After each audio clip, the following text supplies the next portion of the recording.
Hey, hey, hey. And welcome back to the wonderful world of old-timey London, where nothing ever goes wrong.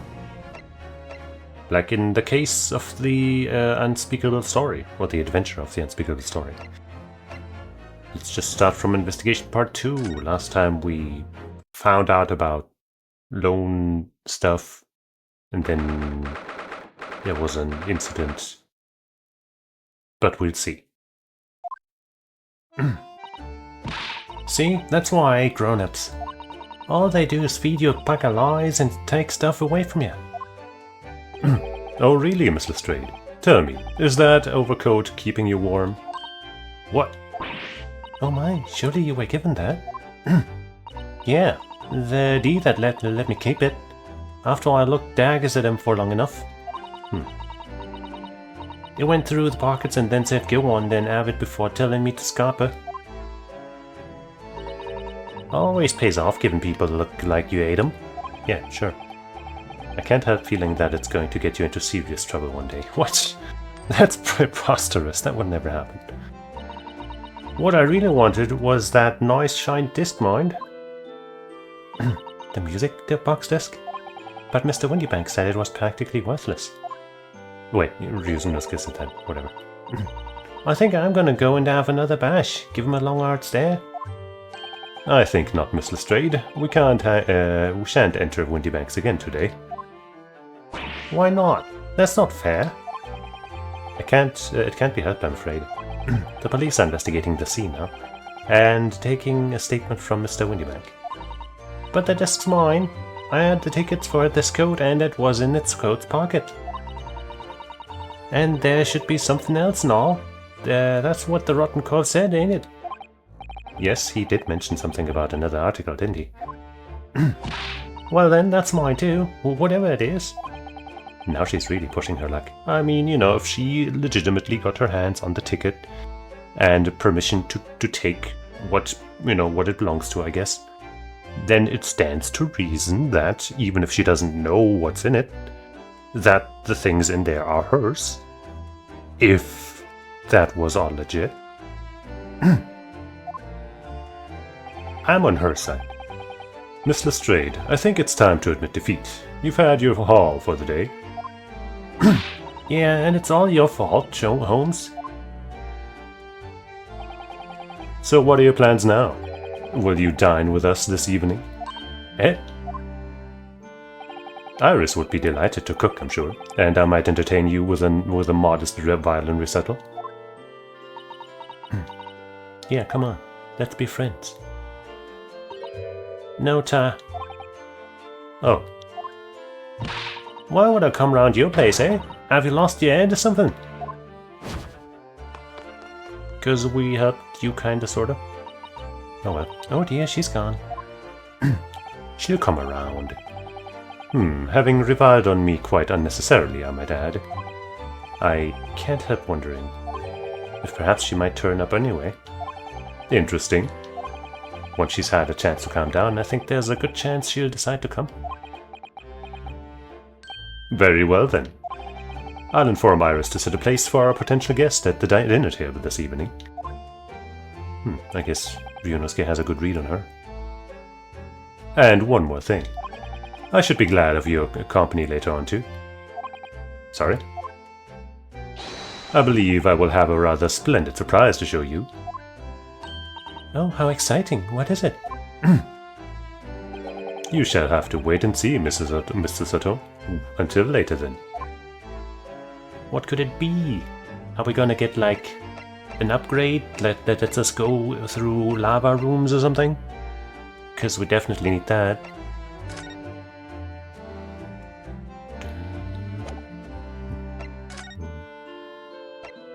Can't go back in there. Well, I mean, going here means going through here first, right? As far as I know. So let's go here. Or we went to our room, huh? Did I pick the wrong thing? Oh, I did. Wait, no I didn't. I picked this, didn't I? I don't know. I don't know. Is anything different here? Can we look at the ladder now? No? Alright. Let's converse. What to do?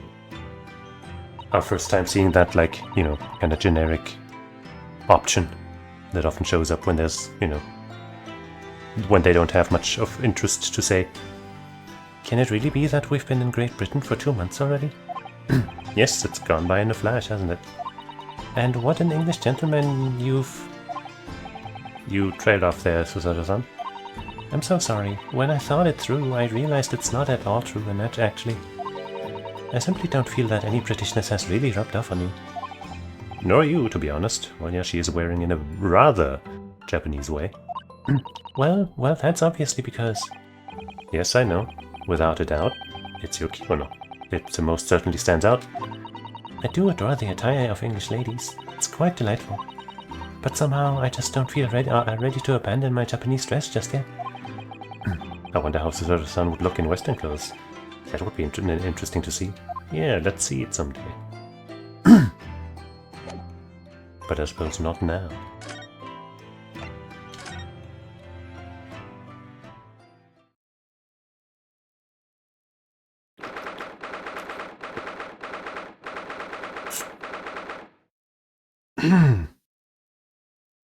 Holmes is sweet. Susie and Bruno. Come in and come in. Good afternoon, Iris. Thank you so much for breakfast this morning. Oh, don't mention it. Goodness, look at the time already. Busy as always? I am. I'm preparing everything for dinner this evening. Already? You're obviously cooking something special, are you? Yes. After all, we have a special guest joining us. Guess who it is? Go on. You'll never guess. I guess you're not talking about Gina? Well then,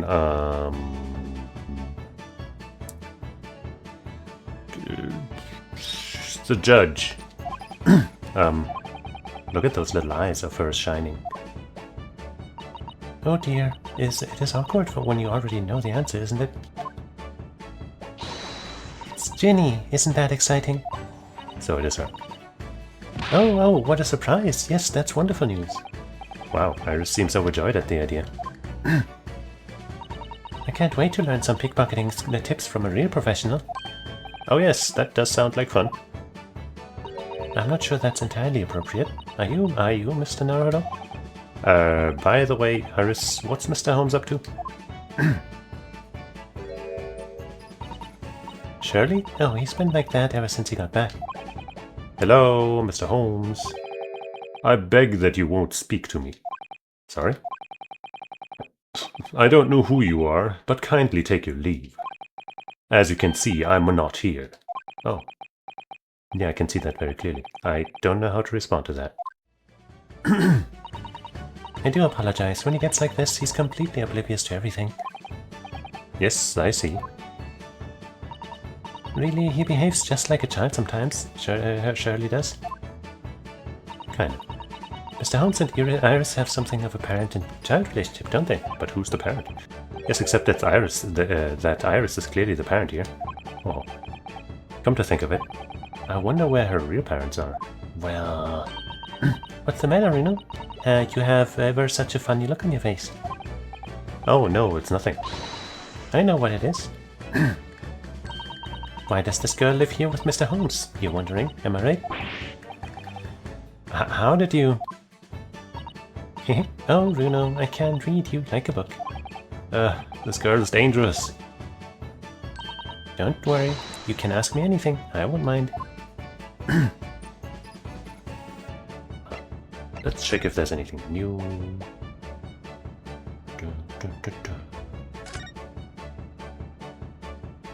I'm gonna say no. I guess we could try to look at this pile of human flesh. So, Mr. Holmes, what are you so engrossed in? Did you not hear? I'm not here. Of course you're not. I cannot think why the whole bed of the ocean is not one solid mass of oysters, so prolific the creatures seem. He won't even turn around and look at me. It's best to just leave him alone when he's in one of his moods like this. Yes, I can see that. Is that the proper violin?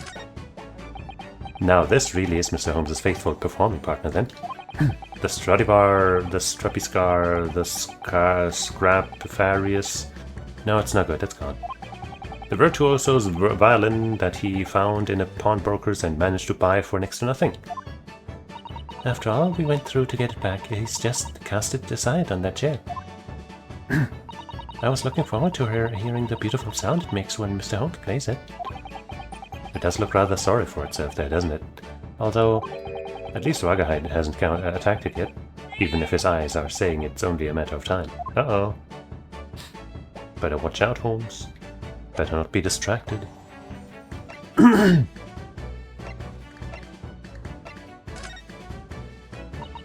I'm sure you've been wondering why it is that I live here with Shirley, haven't you? Well, it has crossed my mind. And where are your real parents? My mummy and daddy aren't with me anymore. As to be expected. Mommy passed away when I was born. And at around the same time, my father, well, he had to go to a faraway land because of one of the cases he and Shirley were working on. Oh. Wait a minute. Did you say he and Shirley? Yes. Daddy and Shirley were always solving mysterious cases together. She didn't mention that before.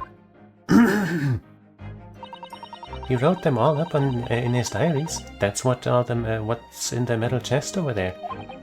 Really? He recorded them all? So you mean it's true, Mr. Holmes? He really did have a partner with whom he tackled some of his most taxing cases? Oh yes, I mean, it's always nice to have one, isn't it? So Mr. Holmes' partner was your father? Exactly.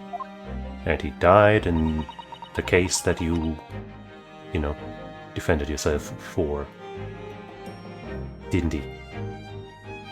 Shirley told me I wasn't allowed to look in the chest, but that only made me want to look even more, so I opened it up. And found your father's memoirs? Yes, so I asked Shirley, who wrote these? He nearly fell off his chair. But then he told me.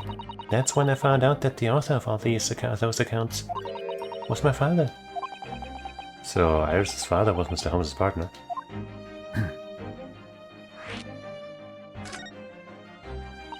I've practically lived with Shirley all my life. I was tiny when he took me in. But, the person that we know is also called Wilson, aka Watson, died pretty recently, so what's going on there? So it came as quite a shock. When Shirley told me he wasn't really my daddy, I mean... so you actually thought he was for a while. It must have done. I wonder why Mr. Holmes chose to tell you, and at such a young age. Shirley says it's because he wouldn't have been able to hide it from me. Oh? Well, having lived with Shirley all these years, you might say that his ways have rubbed off on me. There are some things I can just see. Especially lies. I almost know when people are lying before they open their mouths sometimes. Right. She's a prodigy. Anyway, I was so fascinated when I read Daddy's diaries. That's what inspired me to write The Adventures of Sherlock Holmes, actually. I'd always assumed Mr. Holmes simply told you all those thrilling stories. Oh no, Shirley's hopeless like that. Forgets everything. As soon as he solved a case, it's all but vanished from his mind. Oh, I see. The other day, it was so embarrassing, as usual he totally forgot about the case he just solved. The one about the snake? So the very next day he gathered together all the people involved and proceeded to solve the case again. It was quite a shock for everyone. Huh, you can say that again. You share your father's surname, don't you, Iris? That's right, Watson. Daddy is Dr. John H. Watson. I learned from his diaries that he's a doctor of medicine, you see. Shouldn't that name ring a bell? That's what prompted me to study so that I could earn a doctorate as well.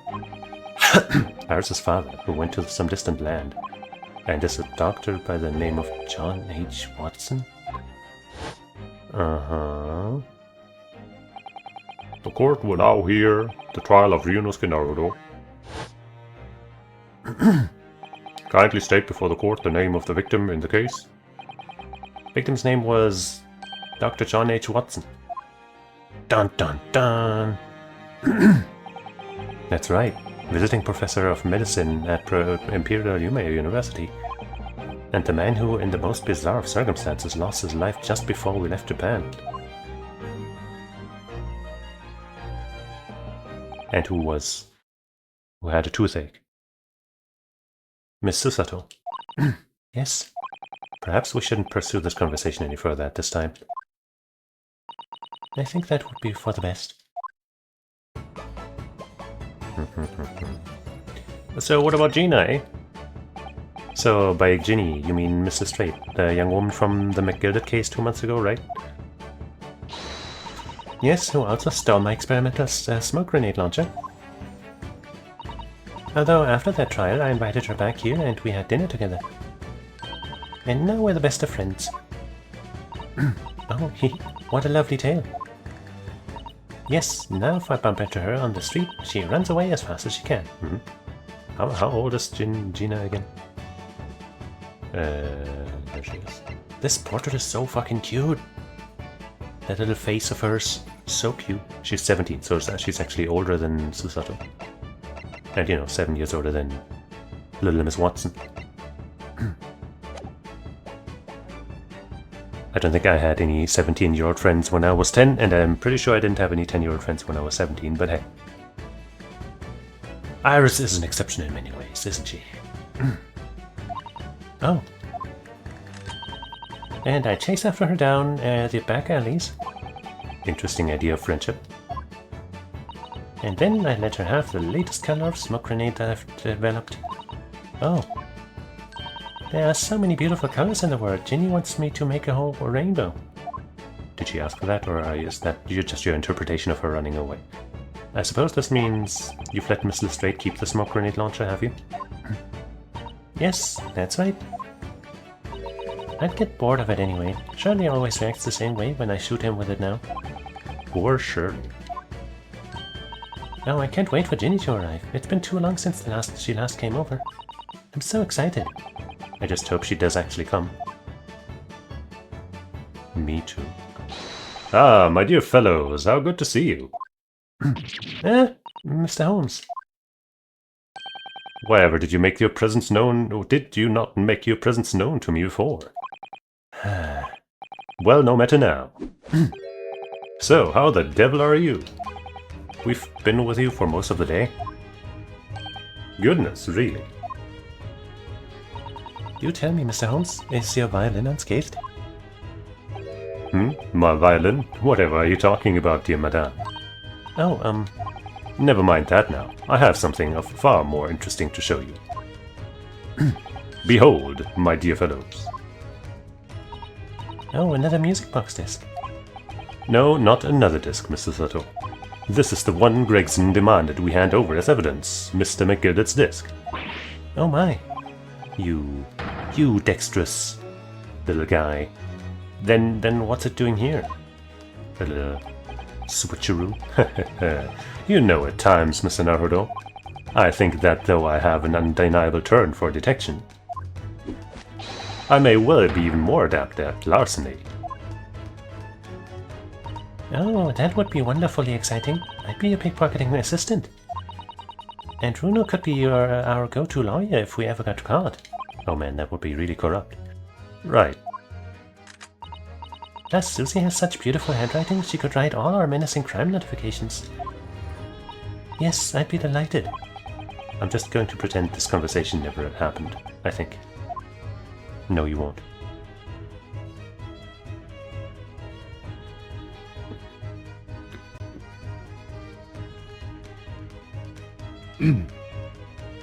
This artist that I guess followed returned today to action, basically, after a long absence. Like, they have this Discord server where they make like choose your own adventure comics that are very nice, let's say. And it's cool that they're back and they're doing one of those right now. But yeah, just thought I'd bring that up. The disc. I don't understand. How did that disc come to be in your possession? I thought Inspector Gregson took it back to Scotland Yard. Quite correct. And that sort of uncompromising attitude is precisely why I always carry some of this. That's a bar of caramel, Mr. Holmes? Your one and only friend in times of loneliness, if I'm not mistaken? If you will humor me, my dear fellows, cast your mind back to when the good detective confiscated the disc. I'll be taking that whatever it is to McGillet's down to the yard, thank you very much. So hand it over. Oh yes, of course. If the police demand something as evidence, it's all yours. So yeah, it went through you, I guess. For the briefest of moments, I had the disc in my hand, did I not? Yes, you did, but I still don't understand. It was at precisely that moment that I summoned my one and only friend into action. I pressed the disc into a pair of bars like this. That's amazing. The disc and all the minuscule protrusions have made an image in the caramel. So he made a copy of the disc, he didn't literally take the actual one. Okay, that's clever. Indeed, this caramel is quite exceptional. I developed it myself, you know. Suitably soft for making impressions, but resistant to melting. The result of a precisely controlled solution. How extraordinary. Carrying a pair of these on one's person frequently proves very useful indeed. Take a house key, for example. A simple press and its unique form is duplicated. I can enter anyone's property at will, never without high sucrose nourishment. Great. Yes, it sounds illegal. From the image I was able to create this. I confess I was most curious to know what manner of music would issue from the disc when played.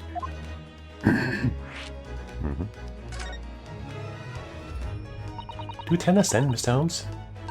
What music does the disc play? Well, unfortunately, I have no idea. No idea? Well, we don't have one of those players, eh? None whatsoever. Are you familiar with the workings of a music box, my dear fellows? No, I'm afraid not. Goodness, you don't know, really? We've been told there are multiple sizes and types, so not all discs will play on all of them. Inside a music box, there's a special metal piece called a comb. A comb. That's what produces the sound. Small protuberances pluck the different teeth of the comb as they rotate past it, making the different notes. The first music boxes to be invented used a rotating cylinder with protuberances on it. But now... But over time, a new type of player was produced which uses discs such as these. With that development, the popularity of music boxes spread far and wide all around the globe.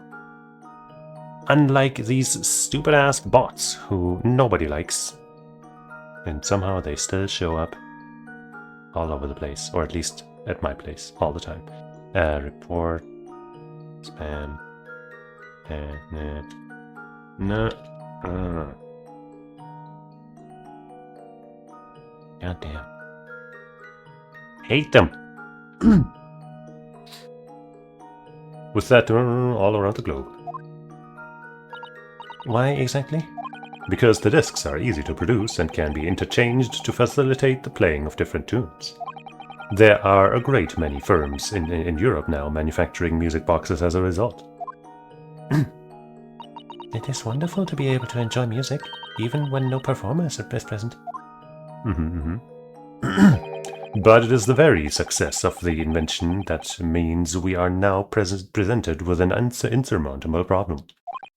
What do you mean? As you may imagine, the construction of one firm's music box does not match that of another. and we have no way of knowing in which music box this particular disc was designed to be played. There is no resolution to this problem, I'm afraid. It's quite intractable. Ah, I see. So that's why. Naturally, I tested the disc in those few music boxes I have at my disposal. But as you can hear, to no avail. Sounds lovely. The results were equally unsatisfactory in this one. So, I am presently engaged in acquiring an example of all the music boxes ever made in Europe. That might be pricey. Every single one? That's surely for you, always taking things too far. But my dear girl, an unsolved riddle is quite repugnant to my constitution. But surely all the different types in Europe will amount to a huge volume of music boxes, won't it? Yes, that is certainly true, in the worst case. I shall just have to ask you to vacate the attic room. What? I thought he was going to pawn them off, but I guess if he wants to throw us out, that's fine too. Being thrown out, not the best. In general. So about Magnus, I guess. Magnus McGill, not a name I expected to hear again so soon. I did think we would hear about that case again. Just not when. Yes, it's only been 2 months since that grisly case.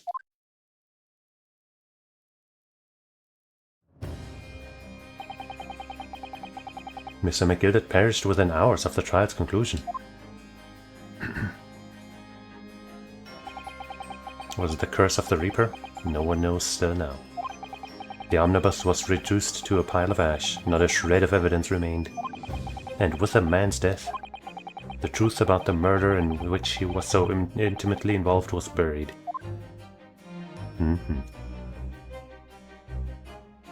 So many unknowns.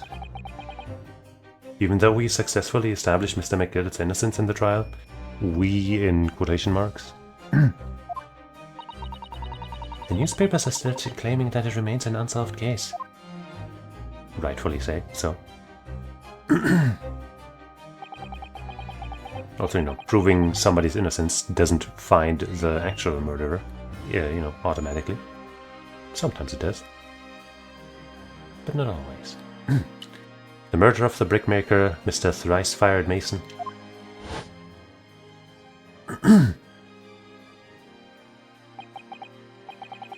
In the end, the truth of the matter remains a mystery. We still have no idea what really happened that night.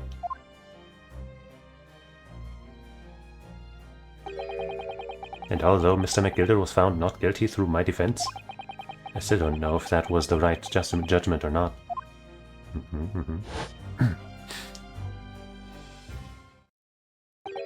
It would appear the case is not yet closed. Ain't that true? Well, it's time I started getting things ready for dinner, I think. Ginny will be here before long. Thank you, Iris. Oh, well, you must let me help you then. Of course, Susie. There's plenty to do. I think I shall investigate the condition of my faithful performing partner. Now then, where did I leave it? Let this be a lesson to you, Mr. Holmes. Never leave anything too precious with a pawnbroker. Yes, you may be right. Oh, that reminds me of something Mr. Windybank said before. He said that he had a manuscript of Iris's in pawn, didn't he? Did he? Yes, he definitely mentioned it. Mr. Holmes' latest tale of otherworldly mystery lies dormant in my storeroom, where his words, I believe. So you heard about that, did you? I expect you were as incensed as I was. Oh yes, the idea of such a wonderful story languishing in Mr. Windybank's storeroom gathering dust. My dear madame, I'm quite sure I told you already. The pawnbroker's storeroom is the safest place for it, more secure than the bank's vault. And what about your Stradivarius, Shirley? Was that safe and secure? Well, there may be the occasional mix-up, but it was his own fault. It didn't have anything to do with Windybank's vault. That rhymed. caused by a certain impetuous someone not too far from me now. Do you have any idea how long it took me to write that basketball story, Shirley? Oh, it sounds so exciting. The Hound of the Baskervilles. I should love to read it.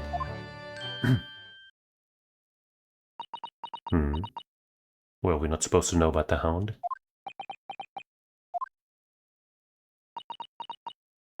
Ah. What's going on here? Why does it feel like an icy chill just swept through the room? Susie, what did you just say? You said The Hound of the Baskervilles? But how could you know the full title? Well, that's... Did she sneak a peek when she shouldn't have? That's because Mrs. Otto is such a great fan of all the stories about Mr. Holmes, of course. But Bruno, The Hound of the Baskervilles has never been published. What? When I showed Shirley the manuscript, he told me that I wasn't allowed to publish it yet. I don't understand. That's why he said that he'd keep it safe. Until it was the right time for the story to be made public, you see. So that's why the manuscript is at Windybanks. And yet, how could Susie here know its title? Well, Shirley, what's going on?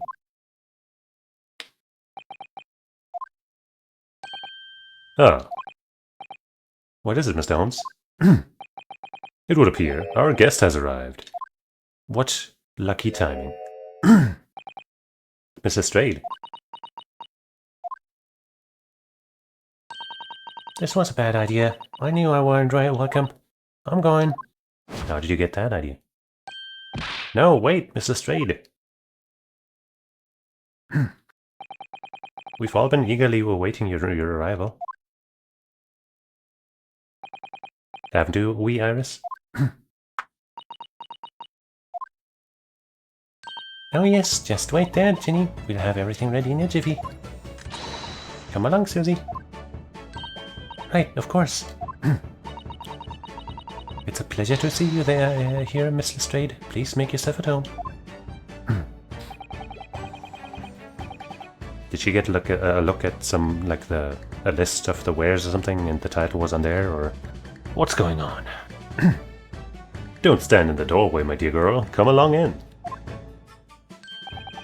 What say you to some Mendelssohn? I won't take no for an answer. Meddlesome it is then. Oh. Hey, and there's our cat. No gathering is complete without a cute cat.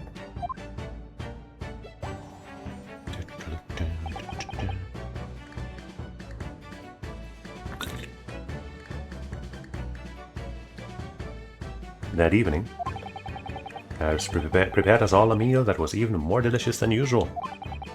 Mr. Holmes' violin performance was in no way meddlesome, and Gina was, as we came to call her, taught us how to steal things from one another without being noticed. Great. Everyone thoroughly enjoyed themselves well into the night. And then we died.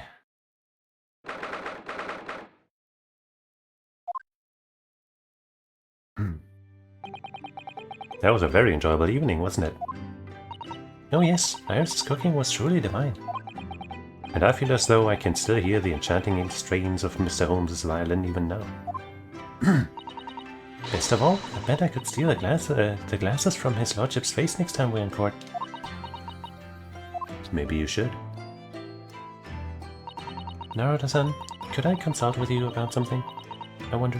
I'm not the consulting detective, but I guess. What's the matter, Suzuka-san? It's about the telegram I received. Ah. The one that arrived the first thing this morning, I suppose. The one she didn't want to talk about that made her act all weird. I've been summoned. What? Summoned? What do you mean? The telegram was from the Lord Chief Justice's office. Lord Strongheart, he asked to see me. The Lord Chief Justice? When? Tomorrow morning. What? Then we have to start preparing at once. Oh no, that won't be necessary now, Hirosan. I've been summoned alone. Alone? What on earth for? As a witness? I have no idea. I suppose I shall find out tomorrow. What's all this about? Whatever it is, it's making me feel very uneasy. Oh, who could that be, I wonder? Good evening, friends. Ah, Iris. Hello again. And Ginny. And Gina, too. Yes, Ginny's going to stay with us tonight. She's going to sleep in with me. Yay. Slumber party. Isn't that right, Ginny? Well, yeah. How lovely. Let me make a pot of tea.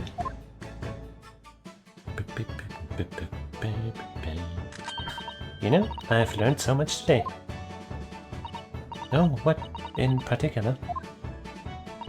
All those things Ginny showed us, wasn't it wonderful? Ah, you mean all those pickpocketing techniques? We had fun trying them out on each other, didn't we? Holmes probably already knew most of them. If not all. I think I've awakened a natural talent. I could earn a living from it. Another one, huh? You might be getting ahead of yourself a little there. So, what brings you up to our humble quarters at this late hour? Well, you see, I came to return this. Whoops. Wait, what? That's mine. Oh my, however did you...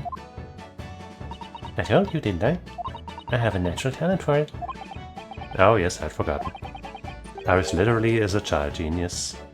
Was it actually not in our court record? If we had checked. So anyway, here, you can have it back. Not that I really understand why you wear it though. Thank you. Alright then, good night. Yes, good night. Should invite Susato to your girls' night. So this is your office, is it? And what do you think, Ginny? I think it wouldn't I wouldn't fancy me with chances with a lawyer what lives in a place like this. Dang. Yes, me too. It seems as though Iris here still has something she'd like to talk about. I suppose she probably wants to talk about the manuscript. Yes, I suppose she probably does.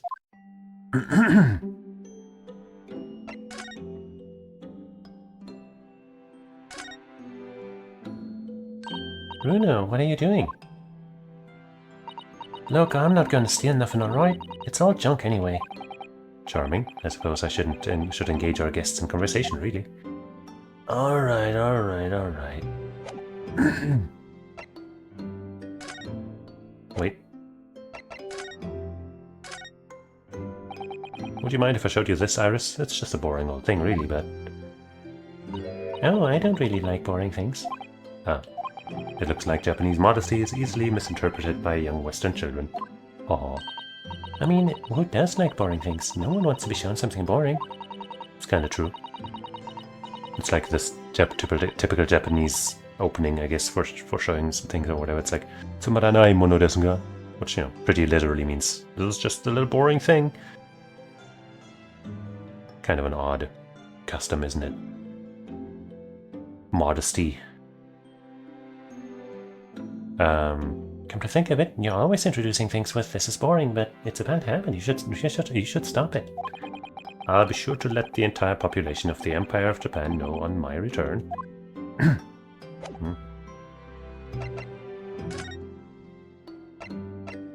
The Hound of the Schmerscherbrech. Iris, the Hound of the Basketball story. I take it that it's another tale inspired by your father's accounts? That's right.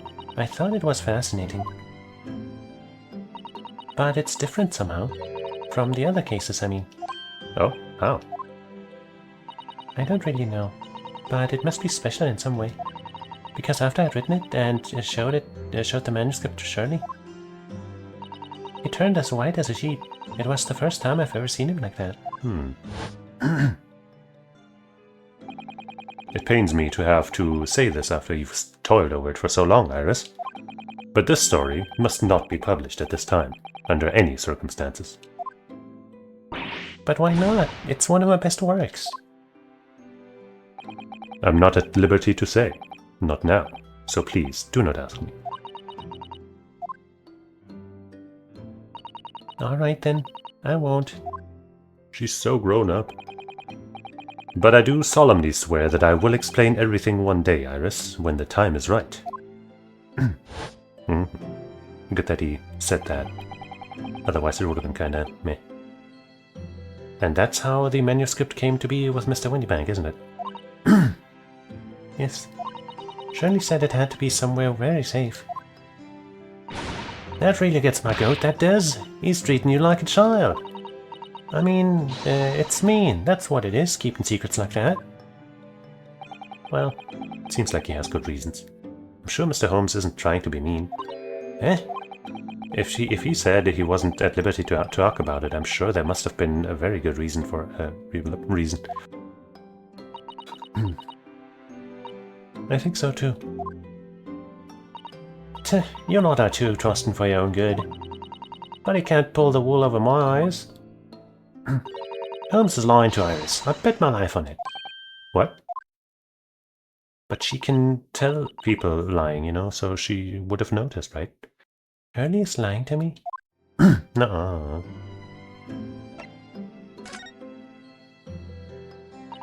Iris, I suppose you're hoping to talk about the manuscript, aren't you? Aren't you going to tell me? I'm so sorry. I need a little more time, please. Jeez, everybody's delaying the things they need to say to Iris regarding the manuscript. Alright, I understand. I hope I haven't made you feel awkward. Oh no, not at all, Iris. Not at all. She's so grown up for a fucking 10-year-old. I don't know what all this is about, really, but... it's a story you made up, isn't it, Iris? This manuscript, or whatever you call it? Metal script? It's not exactly a story that I made up. It's something I read in Daddy's diaries. Daddy's? That's right. I don't suppose I've mentioned it to you before, Ginny, but my daddy was Shirley's assistant at once, his partner. Eh? They solved all sorts of strange and mysterious cases together. Is that right, mister? Apparently so. I was surprised as you are, though. And Daddy wrote all the details of every single case down, you see, in his diaries. So I study them and write my stories based on what actually happened. So, where's the old man now, then? He had to go away on urgent business to a faraway land, and he'll be gone a very long time. So I've never really met him. Oh, so okay. From previously, I thought she knew he was dead, or at least thought he was dead. But I guess she doesn't. So that's how that makes sense then. You know, him having died recently.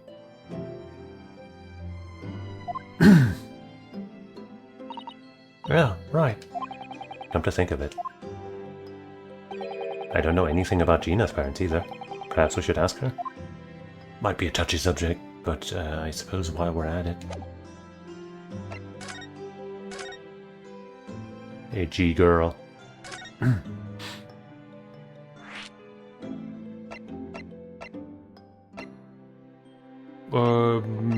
Your parents.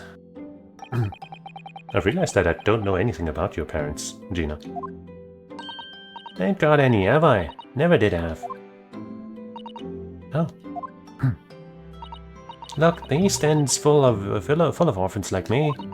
No one wants nothing to do with us from the minute we're born, not even our mums. That's sad. But you still, you know, were raised and stuff. But we all stick together. The older ones look after the little ones and make sure they get by. So that's why you're a pickpocket. Nah, diamond's my life, I love it. I get a kick out of every time I lift some pompous idiot's purse. Well, I guess if, you know, don't quit your day job if you like it. And that's how we all afford to eat. I'm like Robin Hood, ain't I? That's how I see it. Totally. You're even dressed in green. Fits perfectly. Oh, Gina. I do think about it sometimes. What it'd be like to have parents, I mean. I always thought it'd make everything right. But I haven't listened to what Iris just said. It sounds like having parents ain't always easy either. Oh. I mean, if you know you never had them, you don't feel like you always want to meet them. It's true. I do want to see Daddy. So much. Oh, Iris. Well, to change topics entirely, why do you think Holmes is lying? Gina, what do you mean when you said that you think no, Mr. Holmes is lying to Iris? Well, he reckons he popped that mantle script or whatever, right? But come on, that's obviously a lot of rubbish. Oh my, why would you think that, Gina? It's simple. If that story was really an old Winniebank storeroom, there's no way someone from halfway around the world, in other words you, could know about it.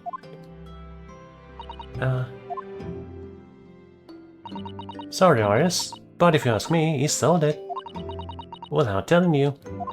But Shelley would never do something like that. I'm sure of it. Come on, Susato, come clean. Why do you know? This is causing all kinds of weird misunderstandings. Ha! Grown-ups do a lot worse than that, believe me. Barefaced liars, a lot of them. You know, you'll grow up into an adult at some point. You just ain't realized it yet.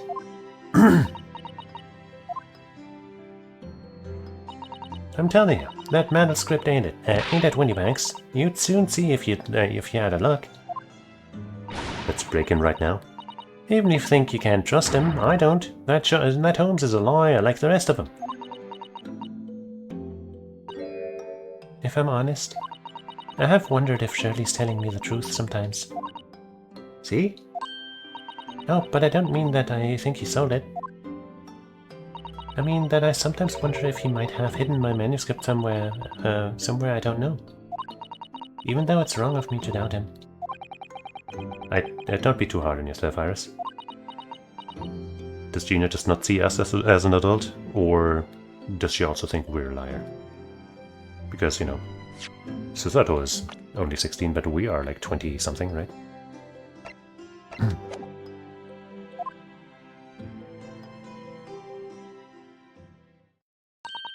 Oh my goodness, look at the time. Come along, Ginny. We should go back downstairs. Yeah, alright. And please, don't mention any of this to Shirley, will you? No, of course not. Good night then, Iris. Good night, Gina. You must let me make breakfast for you tomorrow morning, I insist. Oh yes, please. I can't wait, Susie. Good night then. Good night. Iris, it sure is easy for her to forget, isn't it? Sometimes she speaks just like an adult. But deep down, she's still just a child. 10 years old. 10! Wasn't even Pearly like 12 or something? Maybe she was younger, I don't know. Well, I think it's time that I turned in for the night, too, Naruto-san. You won't tell us either. Alright. Dr. John H. Watson, Iris' father. But also, the name of the murdered visiting professor at Yume University. It can't be a mere coincidence. There's something deeper going on.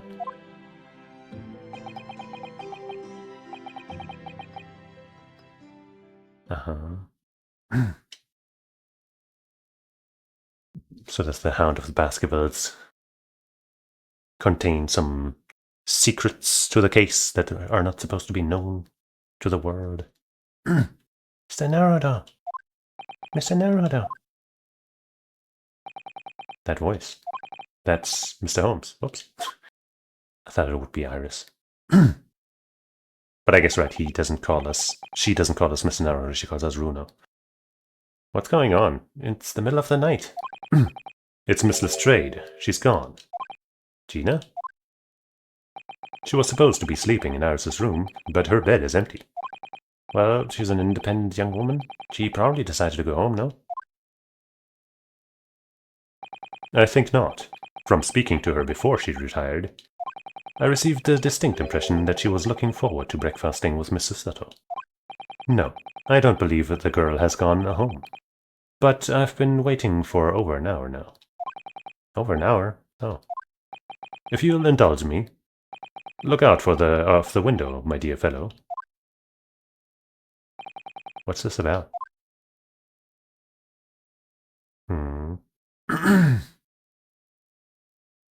Lights on? Is she trying to find the manuscript? The manuscript? Wait a minute. Why is there a light on at this time of night? Then somebody dies there and she's, people think she's the murderer. That's Mr. Windybank's pawnbrokery. Mr. Windybank's? Oh no.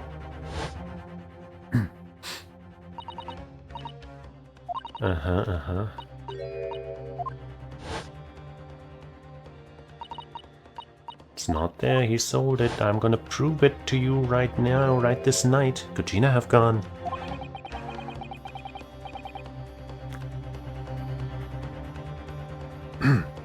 It seems you have some knowledge of the situation, Mr. Naruto. Sorry? Oh no. No, not really. Well, anyway, we must investigate. At once. Mrs. Otto. Mrs. Otto.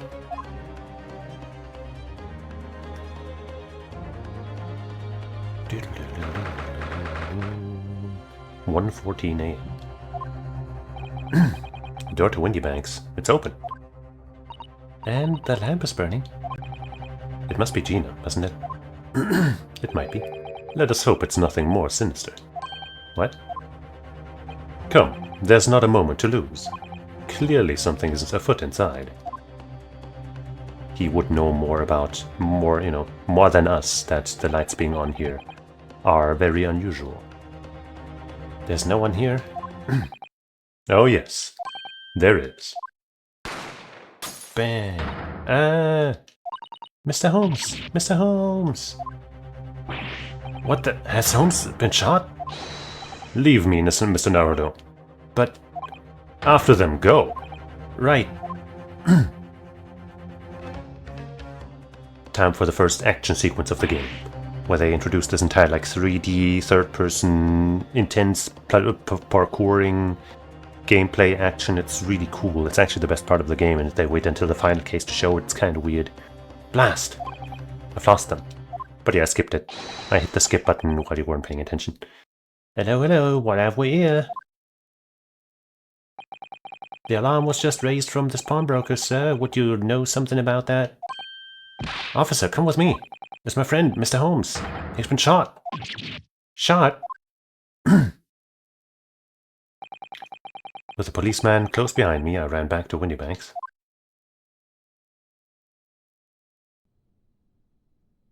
And there we saw...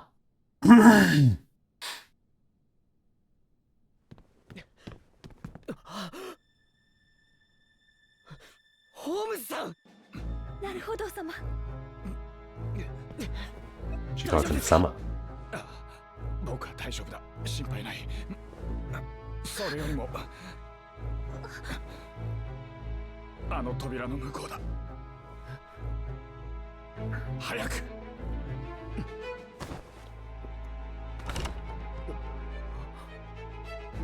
And open it.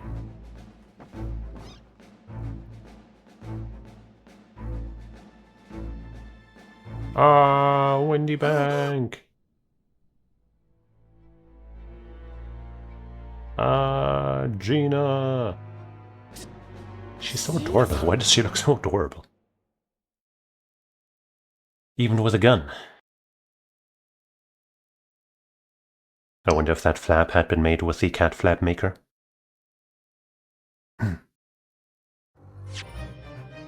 I don't recall if we got a good enough look at the lore beforehand to know if there was a flap like that before. But I'm just gonna claim that's totally what happened. Gina took it with her. Couldn't open the door from the front, so she made a flap. reached to the other side and opened it like that. That's my game theory. And yeah, I don't remember that part. That's just me guessing again. I'll be alright, Mr. Naruto. After them, go. Well, the going after them part didn't work out too well. Behind that door, in the storeroom. Hurry! I guess I'm not sure if the flap maker also makes a handle like that, but... Look at her, so cute! It's Gina! And it's a locked room mystery. From that moment, Windybank's pawnbrokery became a crime scene. Everything that followed happened in a whirlwind of activity. The arrival of the police, the preliminary investigation of the scene, and the questioning. It was just before dawn, where I was allowed back to my lodgings at 221B. But you know, with the mystery of those two silhouettes that all three of us can, you know, attest to, right? Holmes, Susato, and I. And them clearly having shot Holmes. Surely there is enough doubt to not immediately be like, yo, it was Gina, even though, you know, the situation definitely doesn't look good for her. But there's definitely enough mystery to, you know, give it some considerable doubt.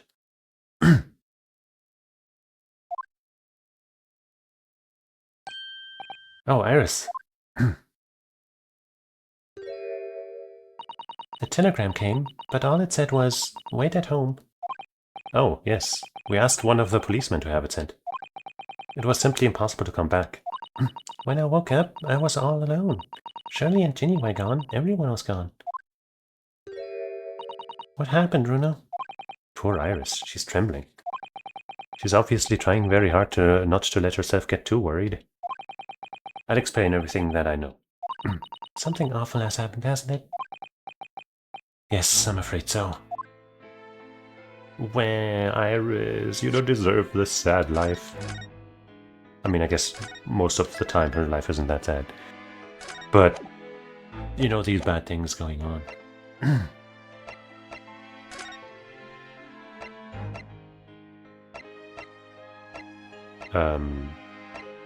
I guess let's talk about the most pressing thing for her at first, right? Look, he's alive, okay? So where's Shirley then? Is he still there investigating the scene? You really ought to have some breakfast. It's not good for him to miss meals. I don't want you to worry, Iris, but I have some news about Mr. Holmes. He was taken to hospital to hospital this morning. What? Well, when we entered Windybanks, a gun was fired and he took a bullet. Shirley was shot? No, no. It's alright. His life isn't in danger. Really? Are you sure? Where is he? Which hospital? He's at St. Sinner's. They're treating him there. I must see him at once. I'm sorry, Iris, but you can't. Why not? That's not fair. I'm a family member. I should be allowed. No, I mean, nobody can see him at the moment. He's not allowed any visitors. They're preparing him to operate, you see. To operate? Oh, poor Shirley. But she's a doctor too, maybe she could help. It was the two thugs who were in Mr. Windybank's shop. I feel like they should have maybe made it so that you have to do the first thing first, because like this is clearly building off of that. But whatever. They shot Mr. Holmes when we disturbed them, you see. It was pitch black inside the shop at the time. My mind went totally blank, I'm afraid. I just froze. After them. Go. After that, I ran out into the street, but, well, they were long gone. I shouldn't have hesitated. I'm so sorry. It's my fault. I let them get away. Well, it's more important that he survived. I think that's a very good thing. Sorry? Well, if you'd seen which way they went and chased after them... Yeah, true. You might have been shot as well, Bruno. Good point. On top of everything else, I couldn't bear that. Oh, Iris. So, let's talk about that now. I'm sorry to have to tell you this, Iris, but Mr. Windybanks is dead. He was shot. We discovered it in the early hours of the morning. Oh, yes, I had a feeling. You did? Well, I saw all of those police carriages pulling up outside the shop. So I knew something must have happened there. When we entered Windybanks in the small hours, we disturbed a gang of 2 thugs. They ran out onto the street and I chased after them, but they got away. So it was one of them who shot old Mr. Windybank, I suppose? Probably, but I don't know, but that's not what the police believe at the moment. Oh, why not? They've arrested someone else as their prime suspect, you see. Gina. Ginny? But why? Well, the thing is... No, Ginny wouldn't do something like that. True. I know. None of us think she did it. Then why have they arrested her? I'm sorry. There was nothing I could do. Gina's a Reist. I don't understand why they arrested Ginny. It's not fair. What about the 2 thugs that were at the scene? Why aren't they the prime suspects? Yeah. After all, they shot Shirley dead, didn't they? Whoa. No, I mean, Mr. Holmes isn't dead, Iris. This is all so horrible. The thing is, Mr. Windybank was found on the floor in the storeroom where he keeps all the deposited articles. And the storeroom door was locked from the inside. I see. But he wasn't alone in there. Gina was found next to him on the floor as well. Oh no. And according to the detectives who investigated afterwards... Don't tell me. There was no one else in the room? Yes, exactly. How did you know? It's the only explanation. Yes, the only explanation indeed. What do you mean by that, Bruno? Well... what can I say? I'm damned if I agree, damned if I don't. I mean... Well, at least Susie's fine, right? Where's Susie, Bruno? She's still at the police station. Oh, why? What about that meeting she was supposed to have? I expect she's still being questioned. The police said they wouldn't be finished for a while. Why aren't you there then? Well, I didn't get a good look at the criminals anyway, so they weren't questioning me for long. And Mr. Sato stayed behind the scene to tend to Mr. Holmes, so they didn't get started until later. I see. Besides, one of us had to come back to be with Iris. I'm glad Inspector Gregson agreed to me leaving early. You should have let me know, and I would have come to the station. Oh man. I'm afraid I'll need to go out again now, Iris. There's not much I can do at the moment. But I can at least try to find out how Mr. Holmes and Gina are getting on. And you'll accompany us, right? I want to go too. Take me with you, Bruno. I can't stand just sitting around here waiting. Not sure how I feel about taking a 10-year-old child to the scene of the murder. But I don't want to leave her all alone here either. Yeah. Alright then, Iris. Perhaps you can help me? Oh yes, I'd love to. Gina's at the prison. Mr. Holmes is probably in his hospital bed. And don't forget we have to visit the crime scene. We need to conduct a thorough investigation. Ah, I can see you're ready for action. I imagine Iris would appreciate going to the hospital sooner rather than later. Yeah, I was thinking either the prison or the hospital first, but I was also leaning more visiting Holmesy boy.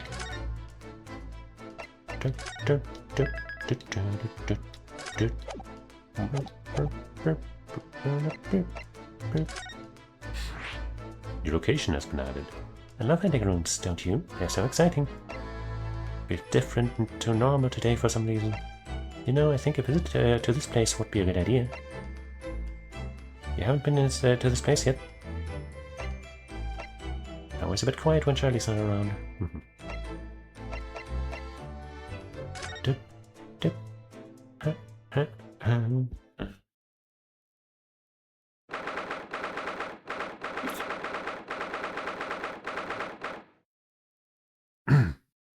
Saint Sinners Hospital, Ward 3. Shirley. Oh. He's not here. No, that's strange. The nurse definitely said he was in the bed by the window, didn't she?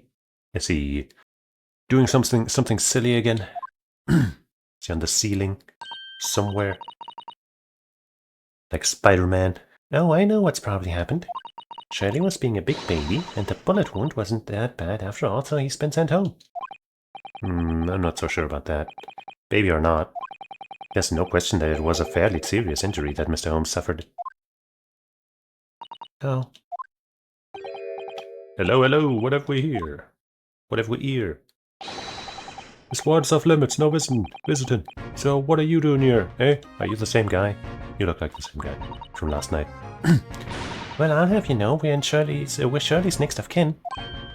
Oh, well, begging your pardon then, ma'am, sir. A little lady and a curious Eastern gentleman. A great mystery solver as of a mysterious family, eh? If that's how you see us, sure. Where's he, Constable? Where's Shirley? I believe he's currently in the operating theatre, ma'am, undergoing an extensive operation. Extensive? It has been several hours since we went in. Oh dear. Is he going to be alright? Well, it doesn't appear to be working, you see. The anesthetic, that is. Oh. I have heard a report that the gentleman claims he may have had a little too much to drink last night. Coffee, that is. Anyway, I think it would be fair to assume that he won't be back here for several hours yet. I see. Thank you, Constable. Perhaps we should leave and come back later. I see. He's too popped up to be put to bed, basically. Oh, poor Shirley. What a goober. What, we can't read this, really? That seems fucking... like, come on. This is so clearly a point of interest. What the fuck? This must be Mr. Holmes's bed. Poor Shirley. I know. Looks as stiff as a board, doesn't it? Oh, I don't think that will bother him. No? I often find him asleep face down on the floor, completely dead to the world. I think I'd call the police if I discovered someone like that. Well... There's a notice board on the wall here. Look. Let's see. What does it say? Thought of the day. On seeing any vermin, calmly and discreetly inform matron. Oh yes, they have rats and mice in hospitals like this that love to feast on all the medicine. If you don't deal with them, there's nothing left to treat the patients. Rats and mice? Oh, I see. This is a rather old building, I suppose. Doesn't seem very sanitary. But the doctors and nurses are all very good, I hear. I certainly hope so, for Mr. Holmes' sake.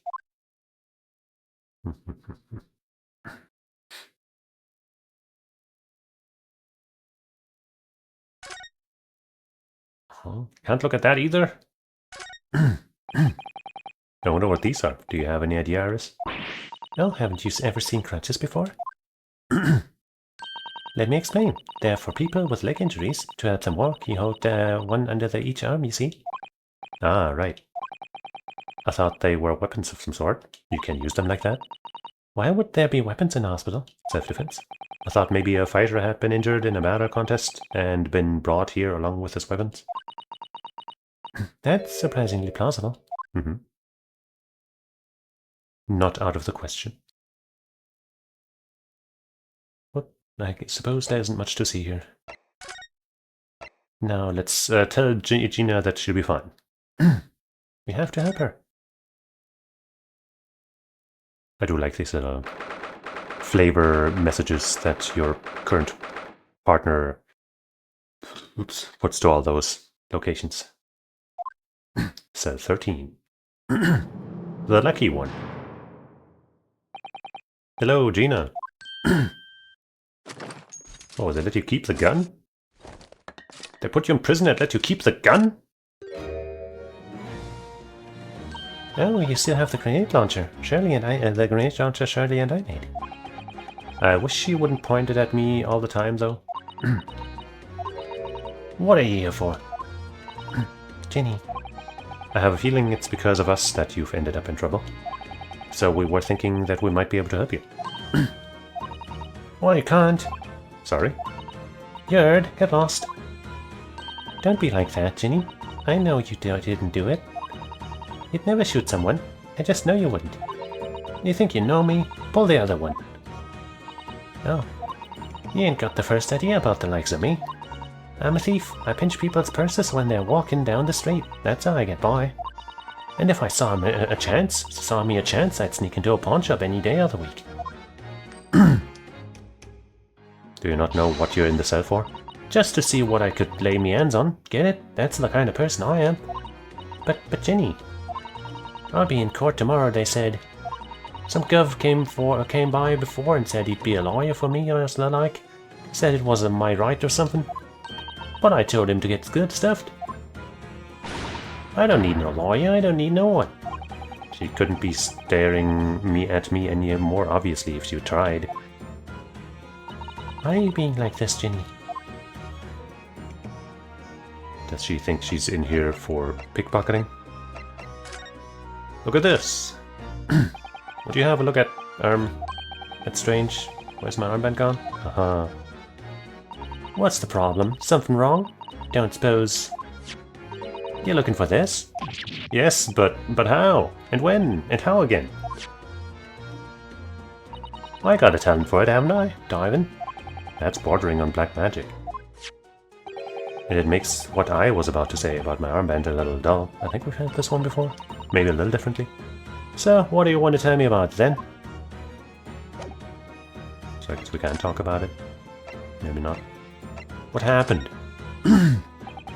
Will you tell us what happened, Gina? Last night at the pawnbroker's.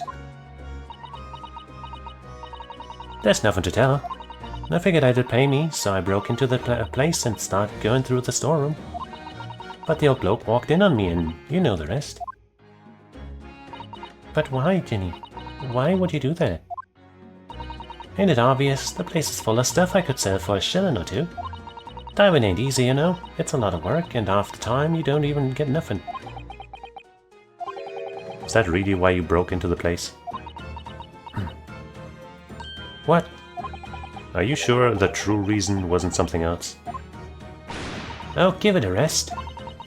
What'd be the point anyway, eh? Nothing I could say would make a blind bit of difference. Please tell us, Ginny. We'll believe you, whatever it is. Believe me? Don't be daft. You can't believe nothing. Everyone lies all the time. And you know what? When it comes to liars, I'm the biggest of the lot. I've told some unforgivable lies, I have. What do you mean by that? What unforgivable lies? Like in court with the McGilded case, maybe?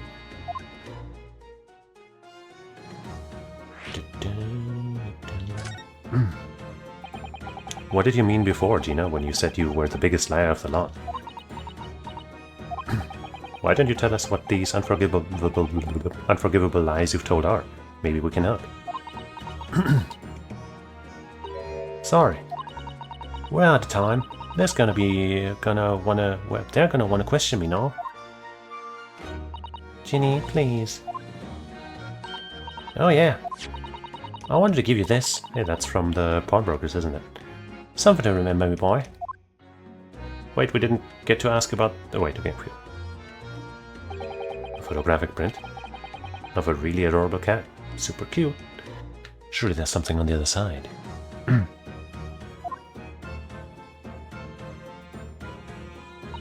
I found it in one of the pockets of this coat. Ain't no point in me having it. Huh.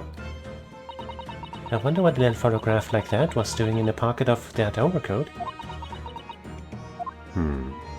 Anyway, don't bother coming again. Bye.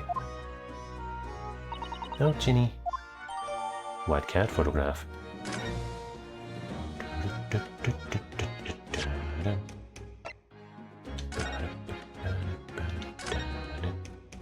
This is an adorable little cat. I think it looks a little like Wagahi.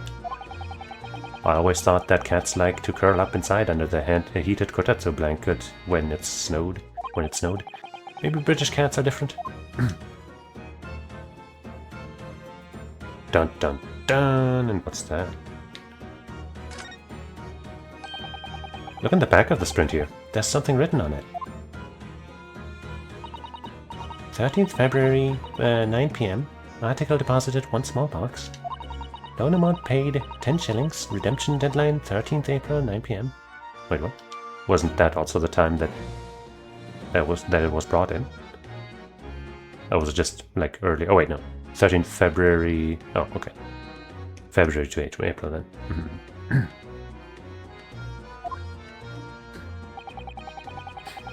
So this photographic print has a redemption ticket. 13th February? That should be insignificant. That could be significant. It was just 2 days before the murder on the omnibus, wasn't it? A small box. That doesn't tell us much about it, does it? Well, if Mr. McGill still had the ticket, then presumably he never redeemed the article. So do you think the box might still be present somewhere in the shop? Or it was stolen just before, just recently, and that's why those dudes broke in. Ah, yes.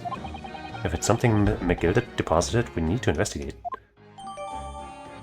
Wait, I still want to see the photo though. Okay, I can still look at it if I want to. Cute. We should just be able to show the photo of the cat in court, and everybody should be like, "Wow, that's a cute cat." Let's not declare an innocent girl guilty. And that's the end. Just like the alternative ending. You don't find out who did it, but we all know it's not Gina. I don't understand, Gina. Why did you set up? Did you send the public defender away? You wanted me to sign some papers, representation papers or something like that. It's all gonna be rigged anyway, the whole trial. They'll pin it on me because I'm a kid. That's what grown-ups always do. Well, there was one rigged trial that she was a part of, so, Why do you think that? Because that's how it always been for me, growing up in the back slums, my whole life. If you do what the grown-ups tell you, it'll get your mates dragged off to the coppers or worse. I've had it happen to me before and all. Been sold out and nearly snaffled on the back of it. Snaffled on the back. You can't trust no one, that's the point. Soon as you do, you're gone to grass, dead. Gina, listen. If you like, in tomorrow's trial, I could... Forget it. Ginny, don't you trust Bruno? Nah, I don't. Look, I'll ask you nicely now. Just leave me alone. We'll come back after talking to Susato and be like, haha, this is why you really want to help, didn't you? So you do trust her and you like her and we're friends and... You can't examine. They really just don't want us to examine any of these cells.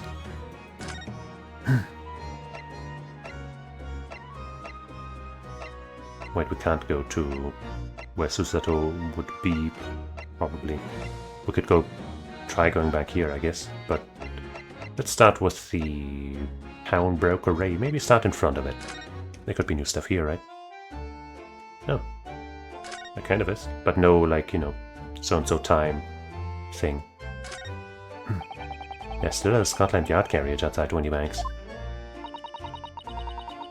I never imagined we'd be investigating a case so close to home.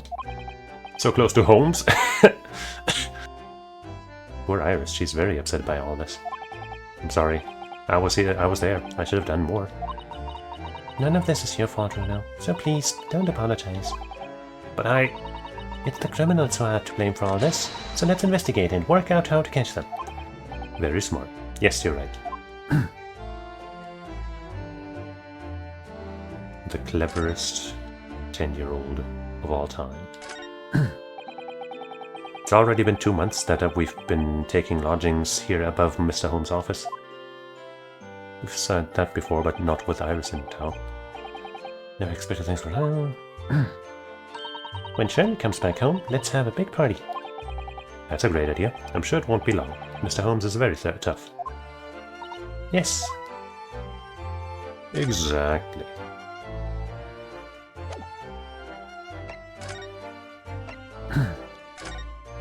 Investigation.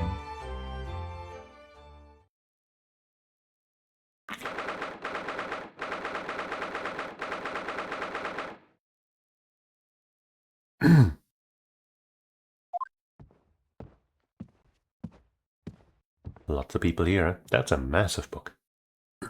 And some torn paper or something on the floor that I don't think was there before.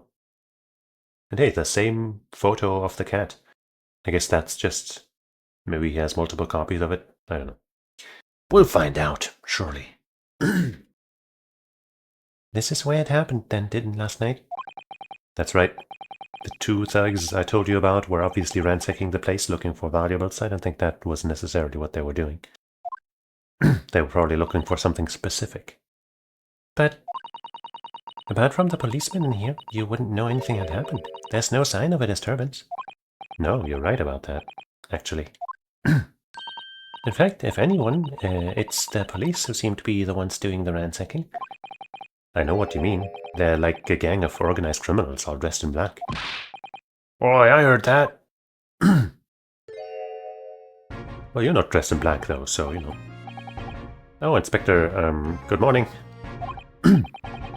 I suppose I thought I ought to thank you for... Gotta find that voice again.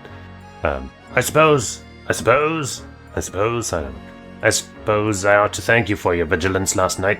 We got to the scene before it was disturbed, at least. Shame you let the two with the rogues get away, mind. Yes, I'm sorry about that. I thought you'd assigned extra men to the beat around here, Greggsy. Now look what's happened. Shirley's been injured because there weren't enough police on duty. Ah, your ladyship. No one told me you were coming.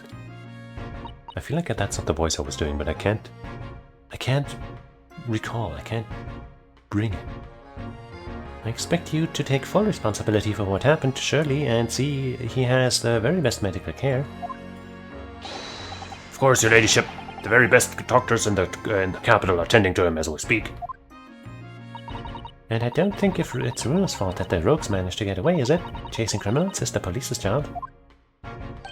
Absolutely, your ladyship. As you say, ma'am, as you say. The gent in black is totally blameless. Everyone's in agreement about that.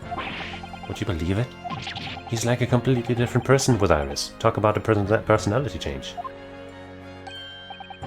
Oh, where are my manners? Are you thirsty, your ladyship? I guess maybe he's just trying to suck up so he gets displayed better in the books, you know, to protect his own reputation or something. Perhaps you'd like some juice? Some nice, refreshing fruit juice? Oh, why? Are you thirsty, Greggsy? I have some of my special herbal tea with me, if you'd like some. Glug, glug, glug, glug. Ah, lovely. Very much. That really hit the spot, your ladyship. I don't even recognize him like this. Worky. Come on. How can I not examine this? Alright then, let's see what we can uncover. Oi, what do you think you're doing, Sunshine? You can't touch anything in here. Oh, but we were hoping to investigate? This is a crime scene, for Pete's sake. No touching. What's the problem, Greggsy? Runa's a lawyer, you know that? Oh, I'm ever so sorry, your ladyship. Ever so sorry. The rules and regulations are a thorn in my side. Of course, if Mr. Naruto was to have been properly appointed by the accused, that'd be another matter. The accused? If you could show me some representation papers, I'd be only too happy to let you nose around. Did you hear that, Runa? You need Ginny to sign some representation papers. It looks like presenting the detective here with the correct paperwork is the only way. We don't have that yet, though. The police are scouring every inch of this place by the look of it.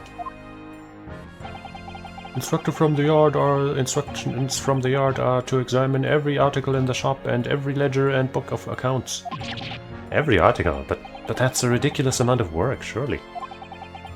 We've been hard at it ever since the shop was declared a crime scene in the early hours. We're sifting through it all in shifts, at least, but still. We'll be working through the night, that's for sure. And even then, we'll barely have scratched the surface. Crime and pawnbrokers. It must be every policeman's worst nightmare. It's every copper's worst nightmare, you know, a crime and pawnbrokers.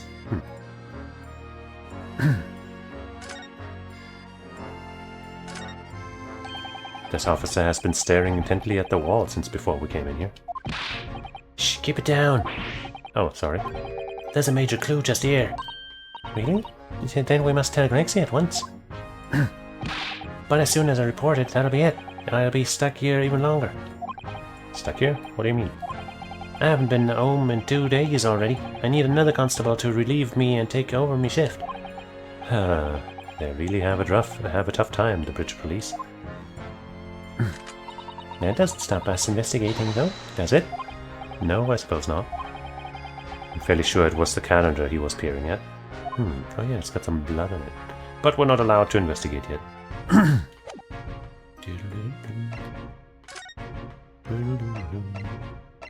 So what's this about?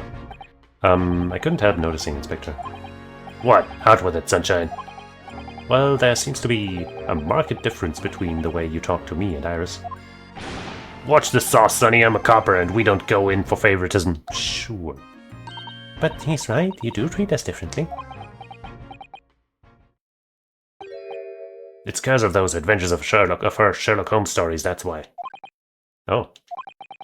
I crop up in them, don't I, Inspector Tobias Gregson?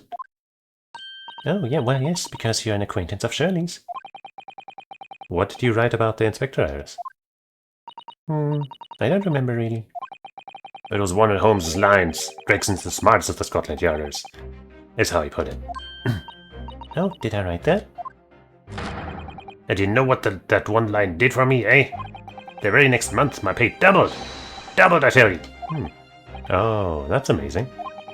All because everyone at the yard reads them. They read all the Sherlock Holmes stories.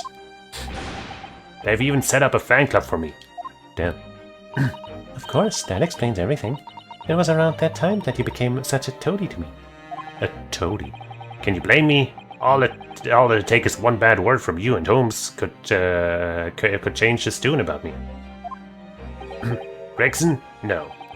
The great detective would say. He's getting quite overrated these days. Think what would happen to my salary if that came out in print, eh? The whole thing gives me the willies. I can't tell you how many nights of sleep I've lost to worrying about it. But that would never happen, Trixie. Every month when the new Rants magazine comes out, my hands are trembling as I turn the pages. Huh. Oh, how awful for you. Here, have some of my tea to settle your nerves.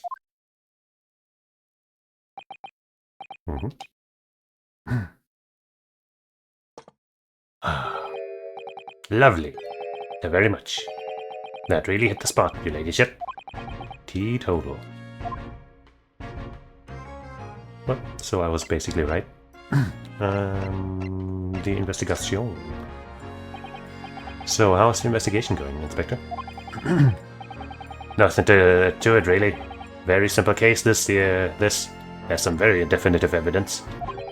We're just about to charge that diver we arrested last night, in fact. Gina, you're going to charge her? That's right. Should be able to bring her before the judge at the Bailey tomorrow. So little time. Definitive evidence, you say? What is it? Come on, show me. Your ladyship, as much as I wish I could oblige you, I'm afraid. I see. You've already captured the pair of thugs who broke in here last night, have you? What the? And you're going to put them on the stand as witnesses, are you? How could you? Ow! Could you possibly know that? A good bluff. I had a feeling, that's all. Remind me never to try to keep a secret from Iris. So you've arrested the two men who shot Mr. Holmes, have you? Well, yes. They were rounded up pretty quickly by the lads of the beat. And Mrs. Strait is being held at the prison? She should be. That's assuming she hasn't lifted the key from the jailer, of course. Wouldn't that be something? Can you tell us anything about Mr. Holmes? What's his condition? Sorry, I'm not at liberty to divulge that information. Scotland Yard matters are strictly confidential. Well, I know he's being operated on at St. Sinner's. Why can't I see him? I'm family, you know. I'm terribly sorry, Your Ladyship. It's the hospital's policy. No visiting at all. Oh. The bullet must have hit an artery in his midriff. He's lost a fair bit of blood. Oh no. It didn't seem too bad in the first hour or so. But a hemorrhage like that is enough to make even the one and only Holmes pipe down. Mr. Holmes is a human like the rest of us, you know. Well, anyway, he's having emergency surgery right now. They've got to stop that bleeding. But he will be alright, won't he? They'll be able to make him better. Of course, Your Ladyship. He'll be as right as rain before you know it. I wonder where right as rain comes from. I wouldn't exactly refer to rain as right, usually. Really? How do you know? How do I know? Well, because, of course... Ah, yes, because Mr. Holmes is such a great detective, that's why. We'd better pray the doctors have a better grasp of what's needed to make someone well again. Oh dear. Please don't die, Shirley. He could never. I'll report to Your Ladyship the moment I hear he's out of the operation theatre. Oh, yeah. There's something I was supposed to talk to you about, actually, Mr. Naruto. Yes, what is it? I've got an important message for you. I clean forgot about it until now. An important message? I wonder what it could be. Something about Susato and the meeting and all that? Are you going to tell me what this important message is then, Inspector? Yeah, it's about that young lady who's normally by your side, your assistant. Dear Susie, is she alright? She's at the station, isn't she? Being questioned, I believe. Nope, not anymore. She had to head off. Head off? Where? To Lord Strongheart's office, of course. He summoned her. Ah, yes, of course. I had forgotten about that. I hadn't. One of the whipstocks took her there in a yacht carriage after we'd finished questioning her. But she asked us to tell you she didn't have the fare to return for the return journey and to go and meet her there. He's got a nerve using Scotland Yard as blooming messaging device service. I see. Well, thank you for passing that on, Inspector. Why did Susie have to go to see the Lord Chief Justice? She didn't tell me. But I'd better head over to the Lord Chief Justice's office to fetch her straight away. Straight away spurt? Just a straightaway spurt? Well, we probably need to talk to her to get Gina to agree. Susie's waiting. So let's go and see her.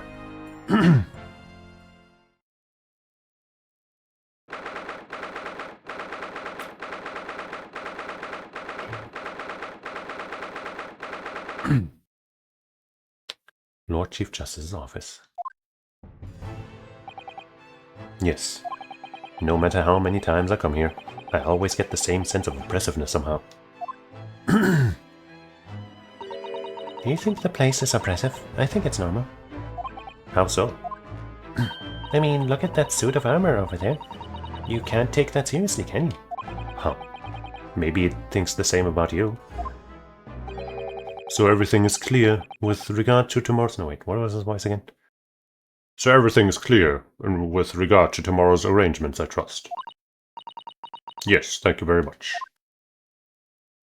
One of them, I guess, must have been Susato just now, but hey. There they are, Susato-san and Lord Strongheart. I wonder what they're talking about. They both look very serious. Very good. There's nothing further to discuss. You may return to your lodgings. No doubt you have much to do in preparation for your return to your homeland.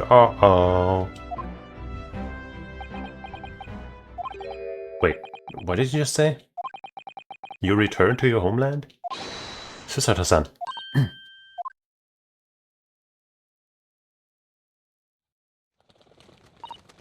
Oh, Mr. Naruto. What was that all about?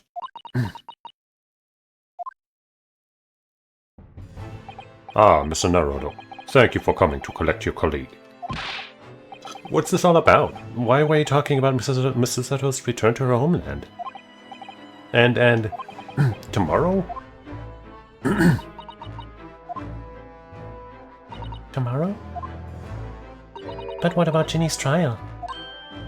You mean... she's been formally charged now? Oh dear. Well, this is all awkward.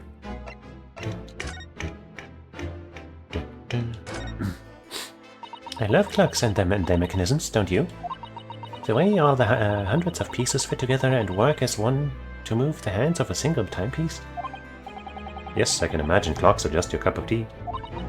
When I was little, I used to dream of one day living inside a clock, you know. Well, you could take over this place, you know, I give you permission. What's Mr. Strongheart gonna do? Then you must be envious of the Lord Chief Justice having his office in a place like this, I suppose. No, not really. No. Well, I mean, that's a dream for you when you're little. It'd be silly now. You're still pretty little. Don't let Lord Strongheart hear you talking like that. He's a silly guy. Oh my goodness, look at all these books. Yes, there are books about the judicial systems of all different Western nations. Even for someone like me, it would take at least 10 days to read all of these. Yes. Just 10 days? Oh, I was only joking, Luna. I thought it would be fun to play up my genius. It's scarily believable with you, that's the trouble. Those giant suits of armor are still facing each other menacingly across the room. I just can't understand why anyone would wear things like that in battle. They must be so heavy. I expect you to invent some special lightweight suit if it was down to you, wouldn't you, Iris? I think if it was me, I'd invent a world where people didn't need to fight each other in the first place. Wow, Iris, you're a champion. Well, what do you think? That was a model answer, wasn't it? She's 10, Ryunosuke. 10! And she's leading you around by the nose. Yep, she's powerful.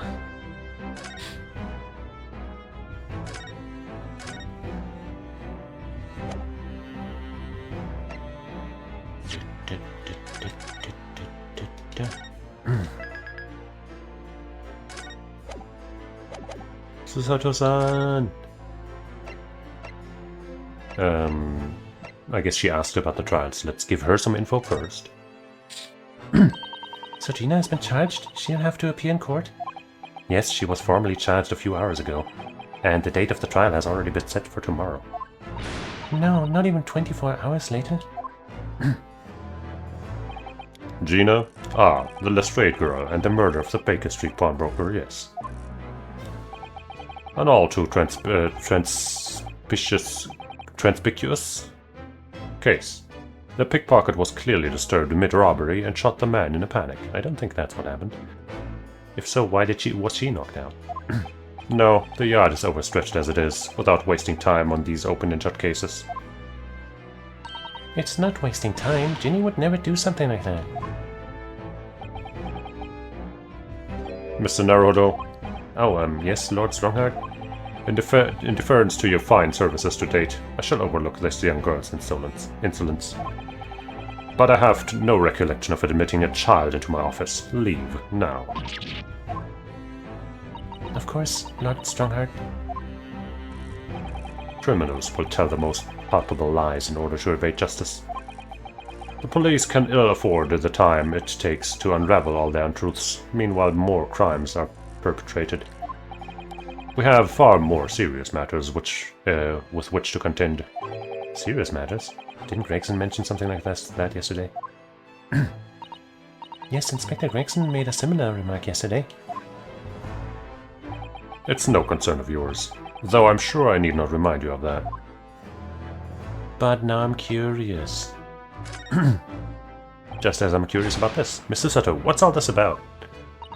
Oh, please don't concern yourself, Mr. Naruto. That's what he just said, and you didn't like that, did you? It's only me going back to Japan. I suddenly have a craving for some good pizza. With some really nice dough. Well, you know, like some really nice dough. No. The breading. Anyway.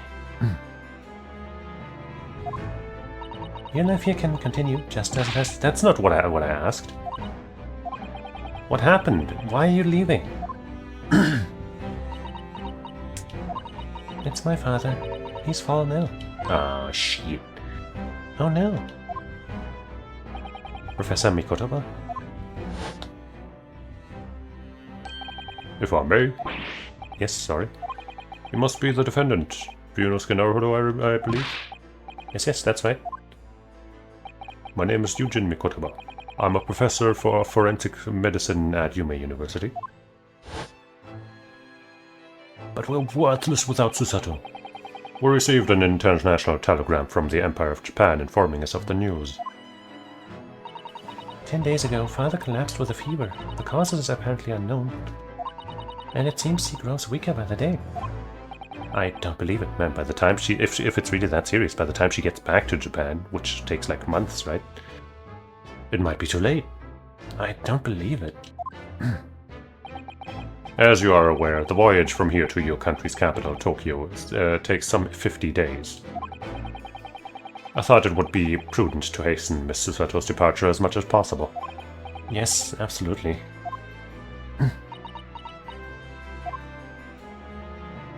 I will leave London first thing tomorrow morning. I can't believe this is happening. Oh, it's a good reason for her to leave. No, the worst thing possible. You can't even be like, no, don't go, because that's a good reason.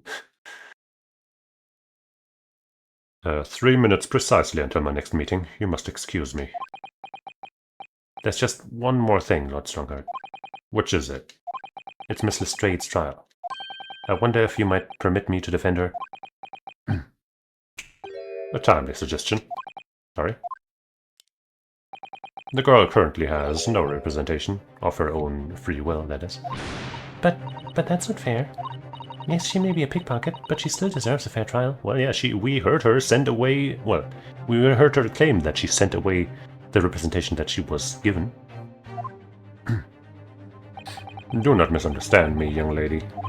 The government provides for those too poor to afford representation with a public defender. The accused need only sign the relevant paperwork, and a defense barrister will be assigned to the case. However, the young girl in question has refused that right. Why would she do that? A question you would only do well to direct at Miss Lestrade. Wait, okay, I was gonna say his stick also doesn't have the metal thing at the tip, but it might. It's just not around the tip, right? It's just at the bottom. Anyway, since it was a thing in the previous investigation thing. Anyway. We'll find her at the local prison. Yes, thank you. We've been there. Now then, it's time I was leaving. Good day to you. What a day. Gina charged with murder, Susato-san about to leave.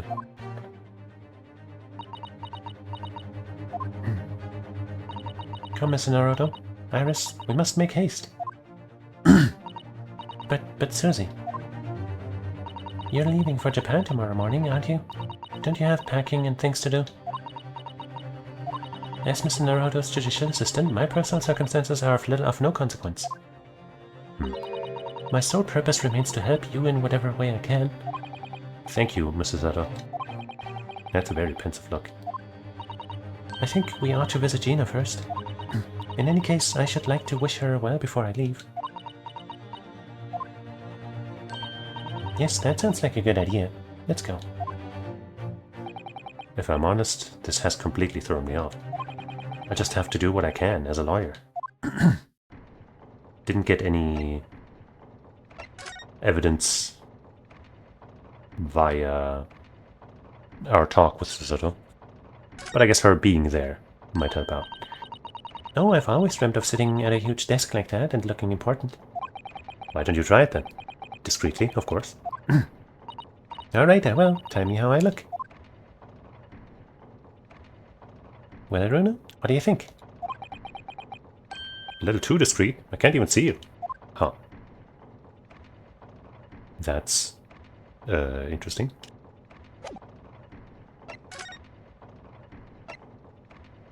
And Prison.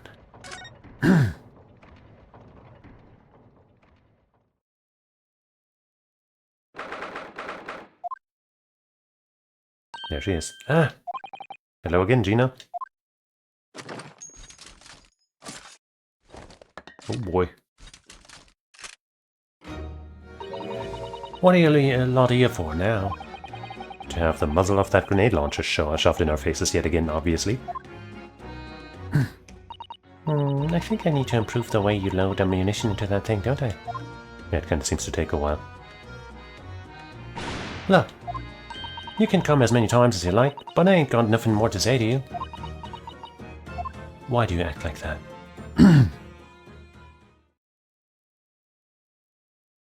I suppose now we could have talked to about some of the things that, you know, we talked about earlier. But since we already did, we're skipping ahead to this scene now. Gina, I wonder if you might hear me out. There's something I'd like to say. What? I'm sorry to say that I must reluctantly bid you farewell. Eh? Farewell? Tomorrow I must begin my journey back home, to Japan. I fear we may never meet again. Oh, right. I have had the pleasure of meeting so many lovely people here in London. I have so many wonderful memories. And yet, as things stand now, it will be a glum parting indeed. Poor Iris is so miserable. Susie. Well, that ain't my business.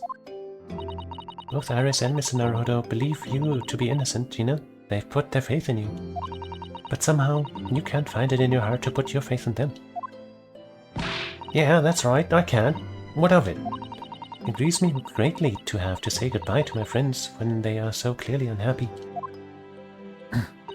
Because of you. What? Is it? It's my fault? Yes, so I have one final request, Gina, before our paths never cross again. Right there, here and now. I want you to show both of them that you don't deserve the faith they've invested in you. Eh? Only by doing that will you truly be as alone as you claim to be. It's an interesting way of moving things along, I guess. What are you talking about? What do you expect me to do, eh? You've told us that everyone lies. So prove it by admitting one of your own untruths. What about what you said before, Ginny? You said something about unforgivable lies. You must tell Mr. Naruto and Iris the truth now. That is my last request before I leave. My last request as a judicial assistant. No, I can't. Whatever these lies are, they're obviously weighing very heavily on Gina's mind. Now we'll present the Magatama. Gina, I could be wrong, but is it something to do with what happened 2 months ago? Something about that trial? The one in which Magnus McGilded was acquitted? The case of that mysterious murder that took place inside the omnibus, who were called as a witness by the prosecution. Is that what this is about? Yeah, you're right. Because in that trial, I lied. I lied like you wouldn't believe. Will you tell us about it now? Dun dun dun. Look, a cat.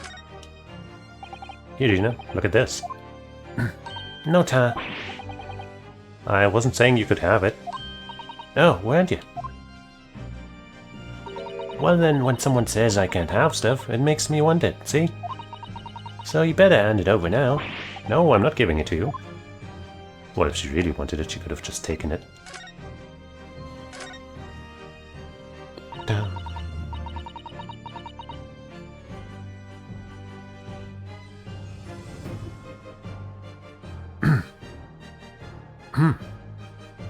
Like you said, it all happened 2 months ago. The Corpus got hold of me and shoved me in the witness stand. And based on your testimony, Mr. McGilded was declared innocent. Yeah, well, the thing is, I lied about a whole bunch of stuff. I knew it. What sort of thing did you lie about? Everything. I was hiding under the seat that night. That was the truth. Okay. It was pitch black in that little cubby hole. I couldn't see a thing. And then I heard that loud thud, like someone's fallen on the floor. And that's when Mr. McGilda discovered you? Yeah.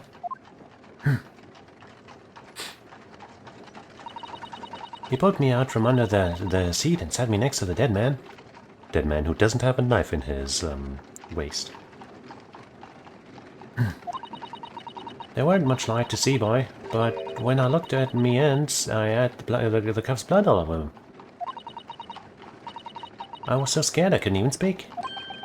You had his blood on your hands? In other words, the one witness talking about the bloody hands was right. It was Gina that the witness on the roof deck saw through the skylight, like we suspected. Then Mr. McGillet started asking you questions, I suppose? Who you were, and why you were hiding under the seat? Yeah, he did. Only, that's not all. What do you mean? I mean, he threatened me. Threatened you how? He made me swear about what I'd seen and what I'd heard. And about what he was gonna do after the cove was found dead. He made me swear I wouldn't tell no one about any of it. If I did that, he said he'd let me scarp off before the coppers showed up. Clever man. Using her unexpected presence to, you know, provide a witness for himself. Gina, you must tell me what he swore you to secrecy about. What you saw, what you heard, everything. Not like he's, you know, there to be mad about it anymore, if you do. Whoa. What you heard? Because it was so dark under the seat in the cab. I was straining my ears the whole time. After a while, I heard the door and footsteps inside the cabin. Presumably that was McGildet getting on board. Nah, not only him. Oh. Because I could definitely make out the footsteps of two people. In that case, it would seem likely that it was Mr. McGildet and the victim. Mr. Thrice-Fired Mason. In his testimony during the trial, Mr. McGildet claimed he slept during the carriage ride. But whenever I'm in a carriage, I'm taken with a fierce tiredness and always succumb to it. Pack of lies. And your own testimony, Gina, supported this. All I could hear was the Irishman snoring. Yeah, that weren't exactly true. Neither of them was asleep. I could hear him talking the whole time, in low voices. What? What were they talking about? Sorry, I don't know. The sound of the horses and the wheels was too loud. But that still tells us something. Mr. McGildet and the victim knew each other. And they were, you know, aware of each other. So McGildet was lying, as I suspected. What you saw? I was hoping also to hear about the loud thud, but I guess maybe what you saw will give us more details about that. You said McGildet made you swear not to tell anybody what you saw. But you were in the pitch-black compartment under the seat the whole time, weren't you? Yes, with Mr. McGildet sitting above your head, if I remember correctly. Yeah, that's true, but it was when I heard the thud of the curve in the floor. I let out a little scream, see? Couldn't help it. McGildet heard, and that was dragged, and heard that, and dragged me out by the arm, and that's when I saw it. It was on the floor next to the old geezer what had been stabbed. A disc, all bright and shiny. A disc? Do you mean? Yeah, that's it. The one what the D took off me at Winniebags. So the music box disc was there on the floor of the omnibus? Not for long, McGillet spotted it straight away. He picked it up smartish and stuffed it in his inside pocket. So that disc was in the omnibus 2 months ago, at the scene of the Mr. Mason's murder. And the Bog Trotter told me. I weren't to mutter a word of it to anyone, to no one. And then? I knew it weren't gonna take long before someone raised the alarm that the bloke had been killed. Yes, you were quite right. The other passengers on the roof deck noticed very quickly. So when the cab came to a stop, McGilda told me to hide back under the seat again. I climbed in and waited. The two curves from up top ran off to get the coppers. Yes, Mr. Fairplay and Mr. First. Right, and after they gone, McGilda asked the driver to do him a favor. A favor? Now then, fella, what I need you to do is take this coat of mine and deposit it with a nearby pawnbroker. And for your troubles, let's see now. Aye, I give you 10 guineas. Well, that man was certainly not immune to the wiles of money. A nearby pawnbroker? You mean on Baker Street? Yep, you got it. It was Windybanks. The coachie snapped up the money and ran off to pop this coat as fast as he could. So then there was no one left in the carriage. McGillet opened the box under the seat and let me get out of there, but not without conditions. I see. Did the conditions involve the ticket and the coat? What were McGillet's conditions then? For letting you go free, I mean. Not telling a soul, not for anything, about what I saw and what I heard. And there was something else as well. There's more? Yeah, this is the most important thing, he said.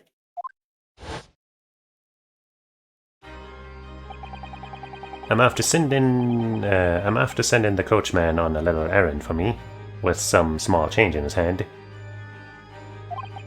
Now then, did you hear what I asked of him? Did you see anything at all? You asked him to go pop your weasel, right? Aye, the fiend's taken me over coach to deposit with a pawnbroker hereabouts.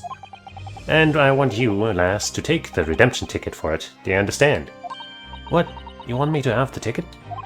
That's right, and I'll come fetch it from you later, sometime within the next 2 months. You're to hang onto it until then, is that clear? And whatever you do, don't lose it. Alright then. And in case I might happen to be delayed at all, you're to go to the pawn shop, Windybanks so it is, and you're to extend the loan afore the 2 months is up. If you forget, the article will be forfeited, and any old fiend could come along and buy it. But I ain't got that kind of brass. Here, £5. That should be enough. Do we understand each other, lass? Don't try anything funny. If you go against me... Yeah, I get it. Good. And one more thing. In a few days from now, you'll be visited by the police, I've no doubt. The coppers? Aye, they'll come asking you to take the stand in court, to testify as a witness. So let's just have a wee chat about that, shall we? What it is you might say, and what it is that you won't. And we saw how that turned out.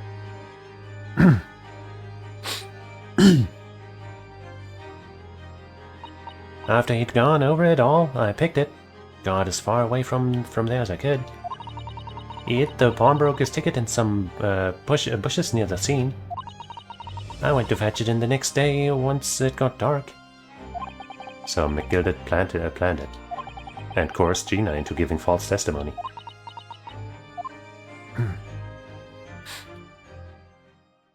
It all comes back around. I bet you're ready to string me up, eh? I lied in that big old courtroom. I told some corkers.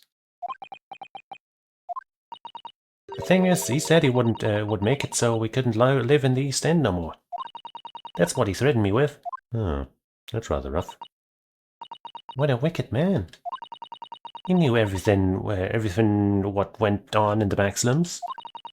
He knew we had no one to look after us, and we was all just looking out for each other, getting by together. So you mean Mr. McGillet would have... In an heartbeat, he could have had a lot of us chased out of there if he wanted. And then where could we have gone, eh? Nowhere, that's where.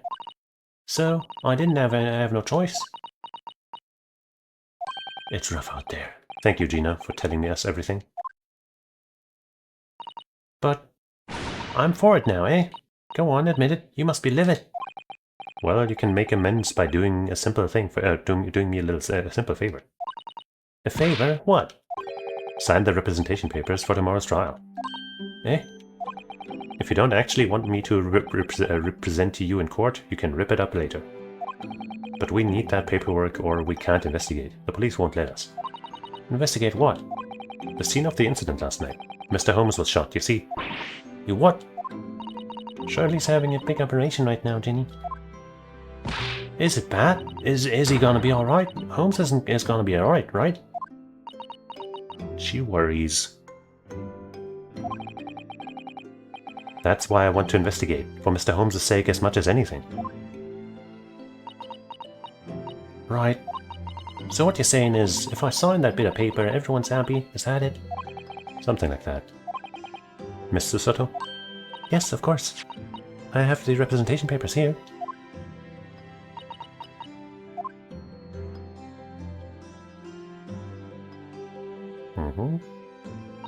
I don't need no one to stick up for me, though. No lawyer or nothing. Yes, you do. Come on. Everybody needs a friend. Poor Ginny. She seems so lonely. Gina's representation papers have been entered into the court record. Well, at least this should mean we can investigate the scene at Wendybanks now. I, the undersigned, agree to legal representation by the lawyer named hereunder in regard to the following incident. Defendant Gina Lestrade. Alleged offense, murder of Baker Street pawnbroker. Date of trial, 17th April, 10 a.m. Attorney-in-law, Ryuno Skinnarudo. Wonderful.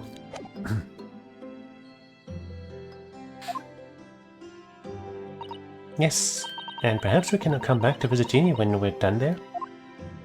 So we also still need to see about that Holmes guy. I feel like we finally cracked Gina. She's opened up to us at last. And now I have her representation papers. No one else knows just what a responsibility that is. Anyway, for now it means Inspector Gregson can't stop us investigating at Wendybanks. Although something tells me he's not going to be happy about it. Well, we can't make everybody happy. Another chapter break, eh?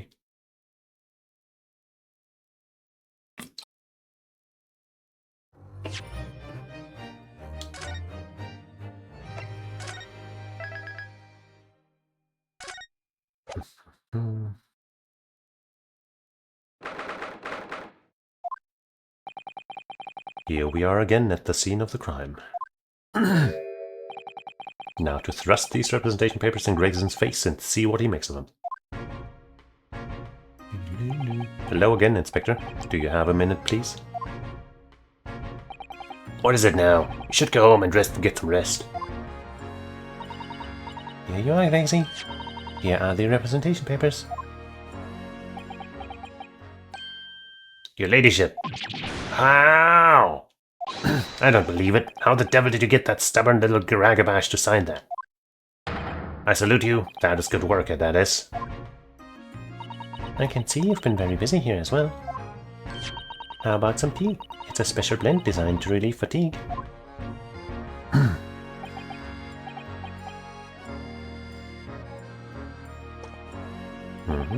Ah, lovely. Well, let's see now. Yes. I hardly feel tired at all. I'm as fit as a fiddle, your ladyship. Would it be alright if we investigated the scene of the crime, then? Do as you please. You know where it happened. Through that door behind the counter. Yes, the storeroom. That's where I discovered Mr. Wendybank.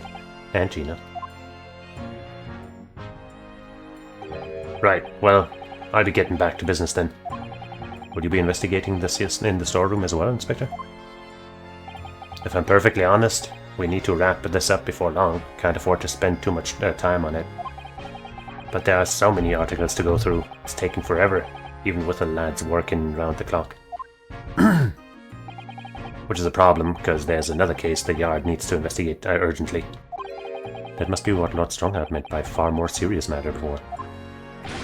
So what I'm saying is, don't get under my feet, sunshine. I guess we won't be talking about that more important matter. Come then, let's not waste any time.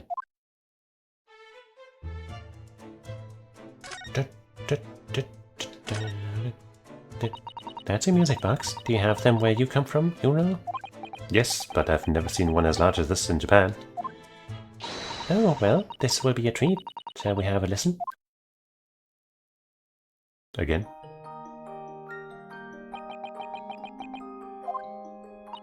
What do you think? Isn't it a pretty sound? It's a beautiful sound, yes, but it's a little hard to enjoy when all the policemen in the room are giving you fierce looks. Never mind that. If any of them say anything, I'll tell Brexy to have a word. Iris Will Watson, Superintendent of Scotland Yard. Oh. Let me look at this! Why can't I look at this?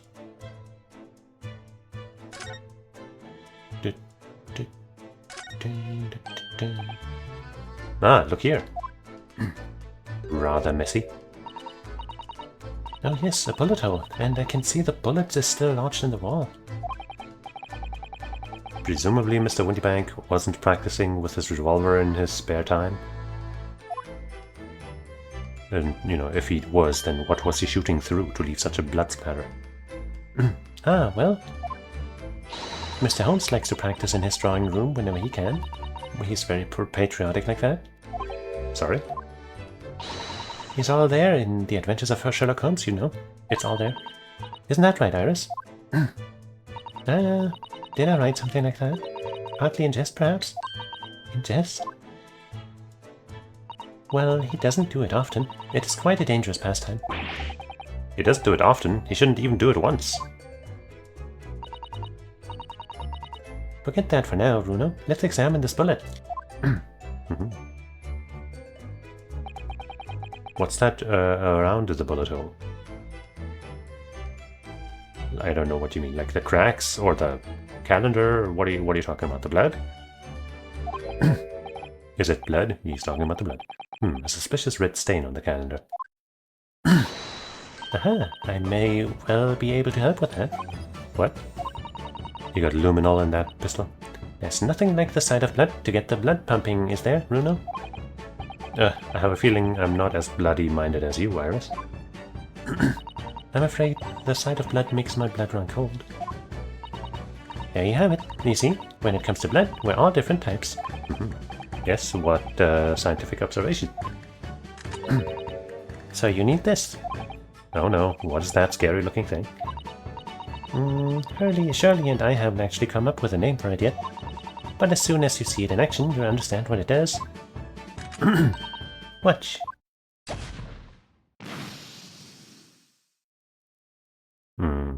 It's green. Oh, the color of the bloodstain has changed. There, does it make sense now?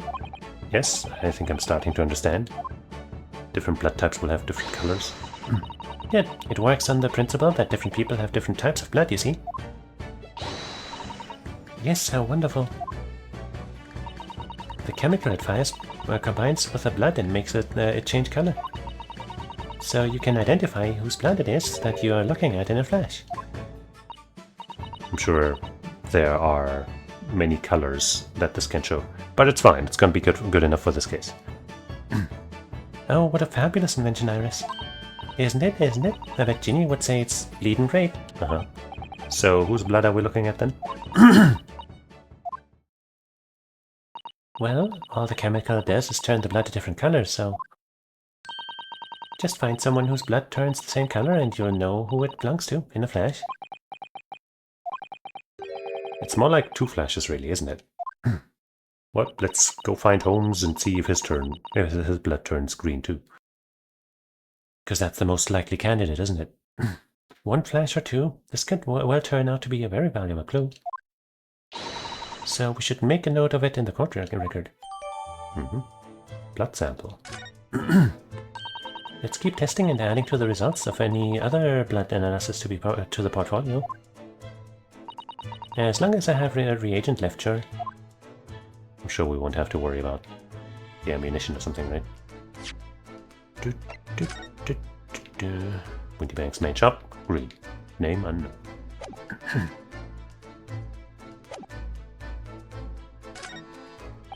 This is that strange contraption that lets you see pictures of things as if they are right in front of your eyes. It makes you think when Mr. Holmes gleefully showed it to us yesterday. We were blissfully unaware of any of this, that any of this was about to happen.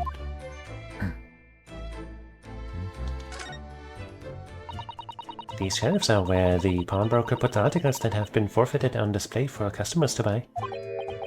Yes, it's a really strange miscellany, isn't it? I mean, who would buy this horse statue, for example? Well, sometimes you can find some real treasures among all the junk, you know. Like that violin. Are you alright, Bruno? Oh, it's just... well, it looks like a collection of useless junk as a whole, but when you pick out individual things, you can't help wishing you owned them, even that horse statue. That's exactly how the pawnbroker works. They're very clever. Don't fall for it. Wait, did we look at this again? No, we didn't. I'm fairly sure this contraption was here yesterday as well. Here we are, though I'm not confident I can get it closed again. Oh, yes. That's a folding stereoscope. Really? This is a stereoscope? Mr. Holmes showed us a picture yesterday that you were supposed to be able to see in 3 dimensions. But for that, he used the great big contraption over there. Ah, well, that's for use in public houses and places like that. It contains a carousel with all sorts of pictures inside. But this little thing is a much simpler design for use at home. There are special shops selling prints you can use in them. I have a little collection myself.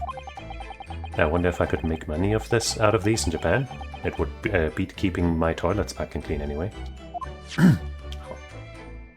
Ever the businessman. Wait, can I look at this again? Green blood. Just seems wrong somehow. Oh, there are all sorts of different colors. There are pretty pinks and purples too, you know. Like I said, everyone's blood is different. I wonder what color my blood would turn out. Actually, I don't want to know. Let's hope we don't need to find out. Show me this!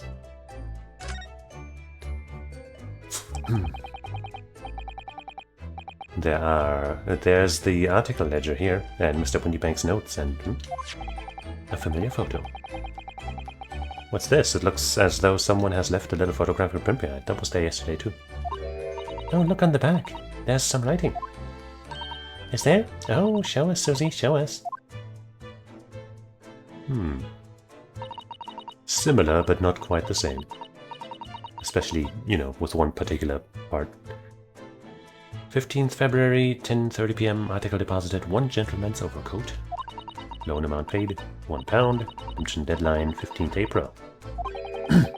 A gentleman's overcoat pawned for £1. Pawned for £1. Clearly it was a very fine coat. In fact, I think... Yes, this must be the tickets for the overcoat that Ginny redeemed yesterday. And is still wearing, which belonged to Mr. McGilded.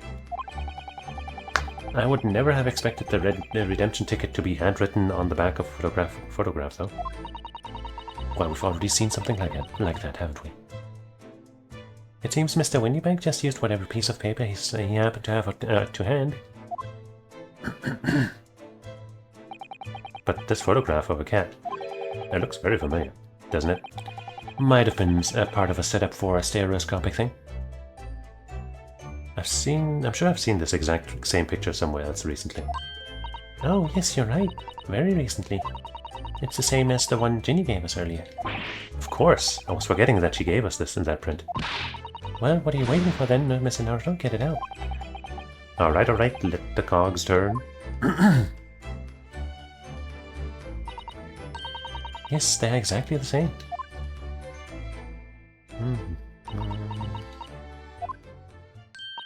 Here, I've got it. These two photographs hide an amazing secret. A secret? What does she mean? You must tell us, Iris, at once.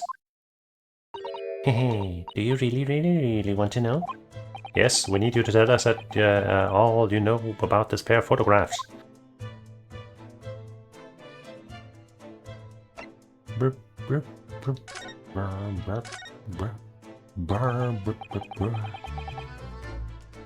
So, Iris, about these two photographic prints. The one we found here on Mr. Windybank's counter and the one Gina gave us before. What is this amazing secret you mentioned that's hidden between these two identical prints? Actually, that's not quite right. Sorry? If you look carefully, the two prints aren't the same. Not exactly. They're not? Have another look at them now.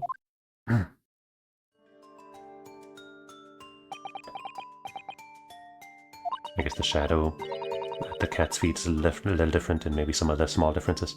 Can you see that they're just slightly different from each other? I think so. It's very subtle though. The cat's head position also seems slightly off, maybe. So what's the reason for the subtle difference between the two prints? It's stereoscopic. Ah, well, that's because they're a set, you see. No, I don't. This pair of photographs is meant to be used in a stereoscope. Everyone in London is raving about them at the moment. Ah, stereoscope. Why do I feel as though I've heard that word before recently? Because we just looked at that thing. Oh yes, that's what Mr. Holmes showed us yesterday.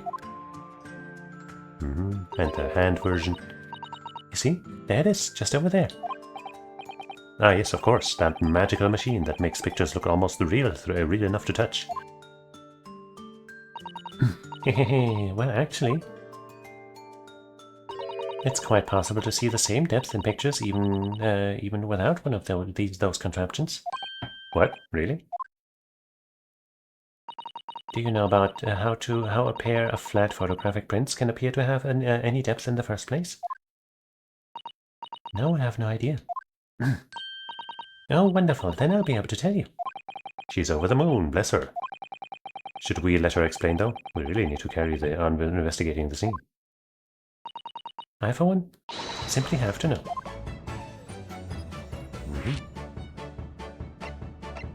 How stereoscopic print works. Have you ever considered, Runo, how our eyes see depth in the world around us? Well, I just opened them, and it works. But the reason it works is because we have two eyes. 2 eyes? Shocking. If you try closing just one eye at a time, I think you'd see straight away what you see with your left eye, and what you see with your right eye are ever so slightly different. You get a different view with each eye. Yes, the position of objects seems to shift slightly. Exactly. And in your head, your brain uses that shift to estimate depth as it merges the two views into one. That's how we can sense depth in everything we see. My brain really is amazing, isn't it? It does so much without telling me. Ah, I think I see. So the pair of photographs consist of a left eye view and a right eye view. Is that right? Oh, well done, Susie. You're so quick. So if you can persuade your brain to merge the two pictures together in your head, you'd be able to see depth in these prints? Yes, Runo. You're beginning to understand. And a stereoscope's function is to act as your brain and allow you to do just that? Yes, but as long as you have two images, two eyes, and one brain, you can actually do it yourself without needing a stereoscope at all. You can? Really? By crossing your eyes? Let's try it. Let's see if you can view this pair of prints without the help of a stereoscope. Oh yes, I'm dying to have a go. Susan really loves this kind of thing. You need to be able to cross your eyes, that's the main thing. Can you do that? Can you both do that? Close my eyes? I think I can. Watch me and see if you can copy. Make your eyes do this.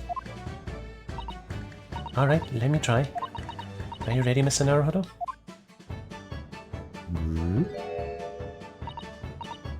There, how's that? Wonderful. Now it's your turn, Bruno. The trick is to concentrate on looking at the bridge of your nose with both eyes at the same time. Yeah. Not exactly an easy task when two people are staring at you cross-eyed. Alright, that's enough practice. Now let's try it looking at the prints. I think when I first played this I couldn't see it, like the depth, despite crossing my eyes. Start by staring at one print and slowly crossing your eyes. You should see two overlapping images like this. You try it now, Bruno. I'm just going to have to give it a try, I suppose. Okay.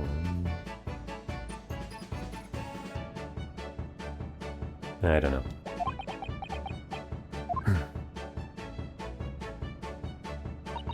Did the print split into two images for you? Now the next step.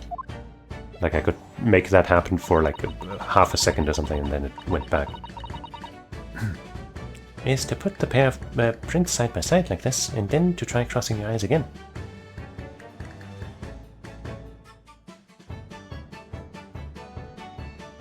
I don't think I can do it. The prints should slowly merge together until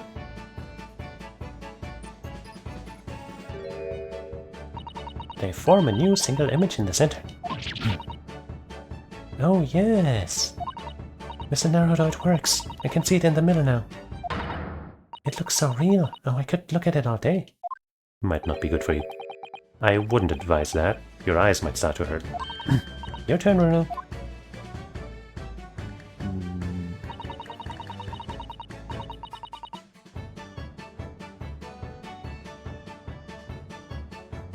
I'm trying.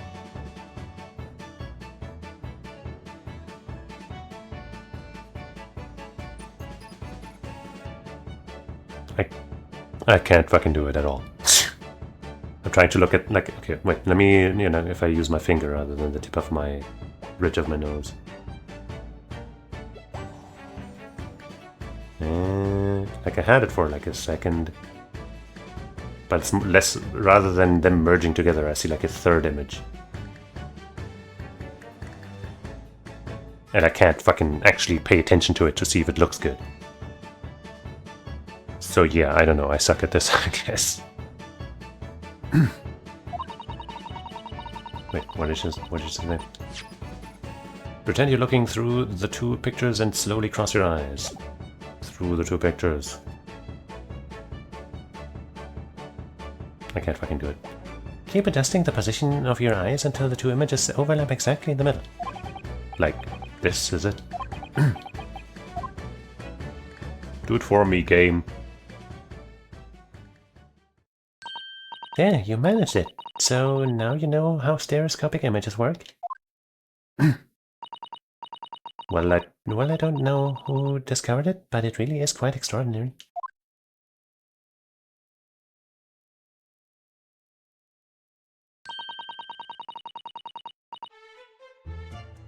I have an idea, but I'm not sure if it's something that I might just vaguely remember from the case.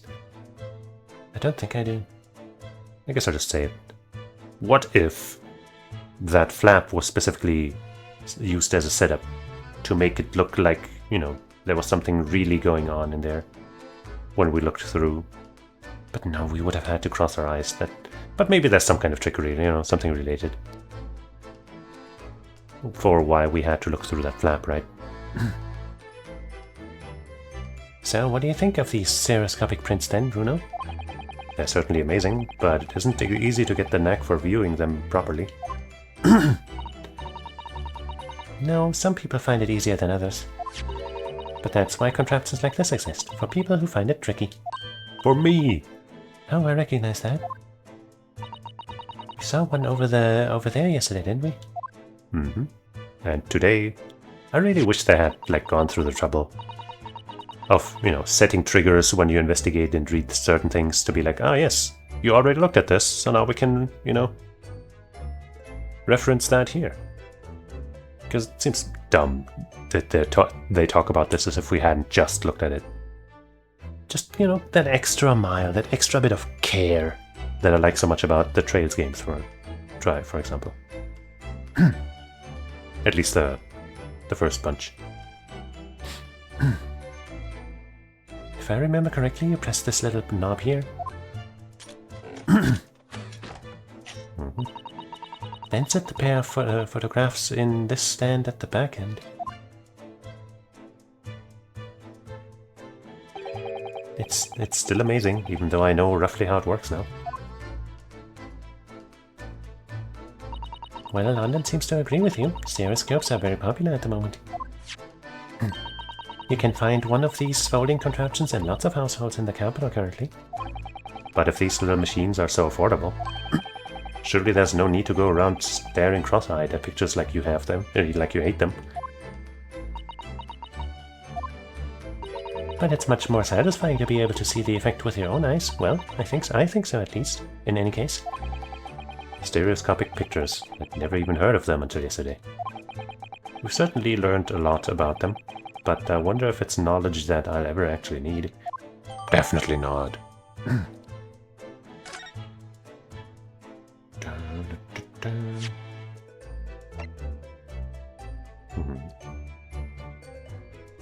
Alright, yeah, because this one's turned around and this one isn't.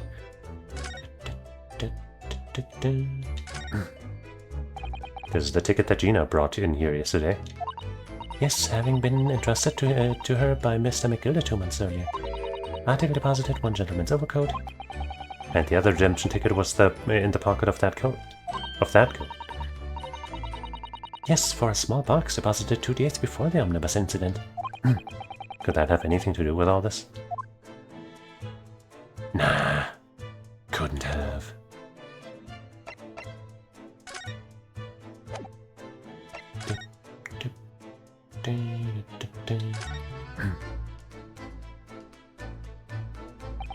The ledger that's open on the counter there really is enormous, isn't it?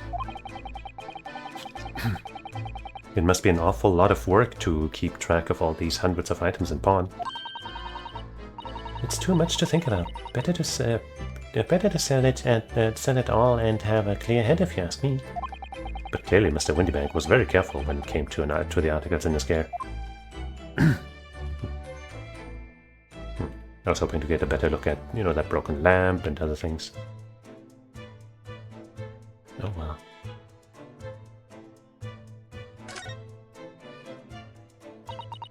Behind that door is the storeroom, isn't it? That's what Rexy said.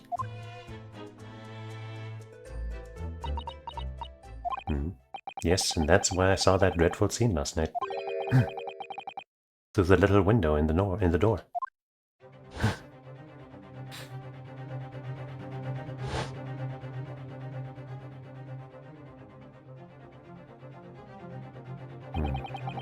Mr. Windybank face down on the floor with Gina beside him. As the accused's legal representative, you have the right to examine the scene, Mr. Naruto. We must make a thorough investigation. Yes, of course, and we will. Behind that door, that's the real scene of the crime. Or is it? Don't worry, if there are clues in there, I'll find them.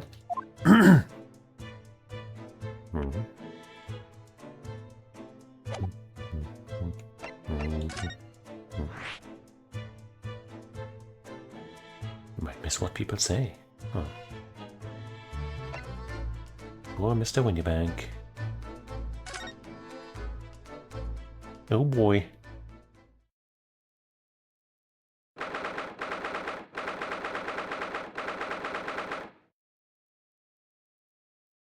Well, there's at least one bloodstain to investigate.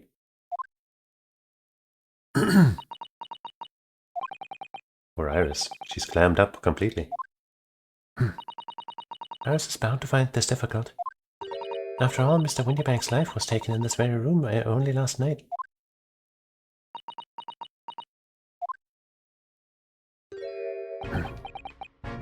Ah!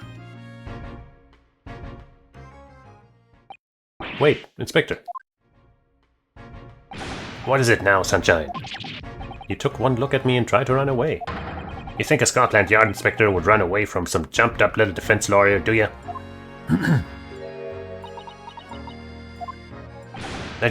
Well...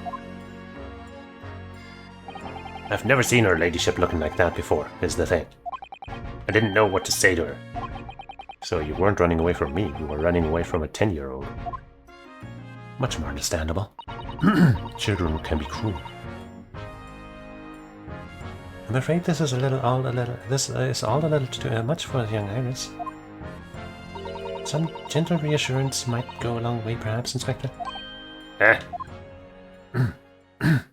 Let's see you work this out.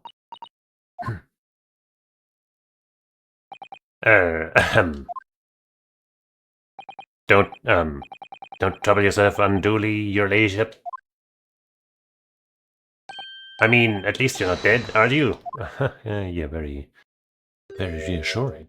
I don't think that went very well. Why? Look, I'm in the middle of an investigation here, Sunshine, and I told you not to get under my feet. You're the one getting under your own feet.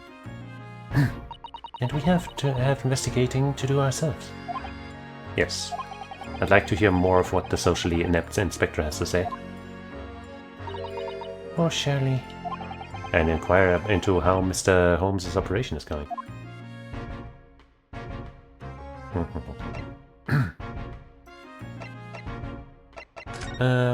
You ever see print before stereoscopic print? Inspector Rickson, could you give me your opinion about this, do you think? We don't tend to share, Sunshine, not with the general public. In that case, Grexy, how about some herbal tea?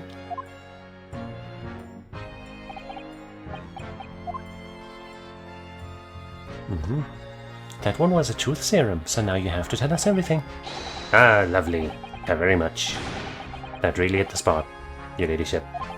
You don't mind sharing that, then?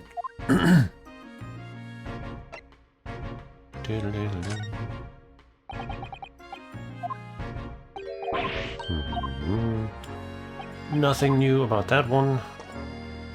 I think, you know, the idea of blood samples and stuff would be very interesting to a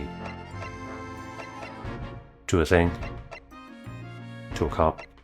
But hey, we've already shown you these, but why not show them to you again? No? Alright, whatever.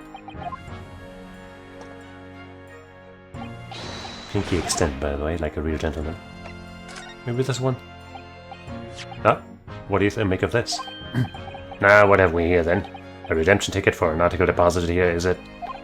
Looks like someone ran out of office stationery and wrote the ticket on whatever paper was to hand. Yes, this is the ticket for Mr. McGilded's overcoat. The one that little diver turned up with yesterday. Oh, actually no, it's not. Really? Think you know better than me, do you? No, I didn't mean to, Bruno's right, Trixie, it isn't the same ticket. Of course it isn't, of course it isn't. I never doubted you or your ladyship. So, what's all this about then, if I might be so bold as to ask? This is a second ticket. A second one? It seems that Mr. McGilded in fact had another article in storage here at Windybanks. Is that right? I think we need to discuss this further with the inspector, Mr. Naruhodo.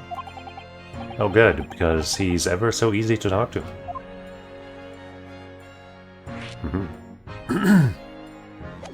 But wait, I haven't shown you the most pressing piece of evidence here. And he doesn't even care. Unbelievable. Iris, I'll tell you what to write about Gregson in your next work. He won't like it.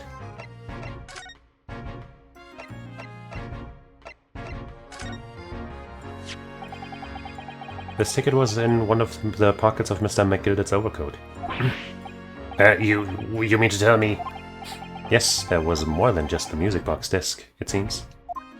I guess the box might have been the music box required to play the disc, maybe. Huh.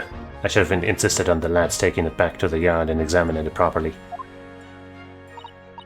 Well, according to the details on this ticket, Mr. McGilda deposited another article here with Mr. Windybank. Yes, I can see it written here. A small box, was it? Do you have any idea where it is, Grexy? Any idea at all? It's another article belonging to Mr. McGilda. It could be an important clue. Well, yes, I suppose it could be. Please stop looking at me with those big turquoise eyes. All full of hope and expectation. It's too much pressure. I'll lose me marbles. I'll go barking. I'd like to see that. This is no time for dog impressions, Inspector. That's enough sauce from you, Sunshine. There's one thing that springs to mind. According to this ticket, the redemption deadline's already passed, hasn't it? Oh yes, of course. Articles are only held for 2 months. So the small box will no longer be in here then? It's either out there with the other things on sale, or our intruders stole exactly that. That's right, it's been forfeited. Which means it could be on the shelves out front in the shop where the forfeited items are offered for sale. Yes, the shelves out in the front. We must search them at once. You're wasting your time. Oh? There are dozens of little boxes out there, hundreds even. Well, but if we have an idea of what it might be, like a music box. We can't possibly know which one might have been McGilda's. That information's not written in the ledger. Ugh. Well, I think we should at least have a look, just in case. Of course, your ladyship, of course. Very sensible of you, I'm sure. This is getting old.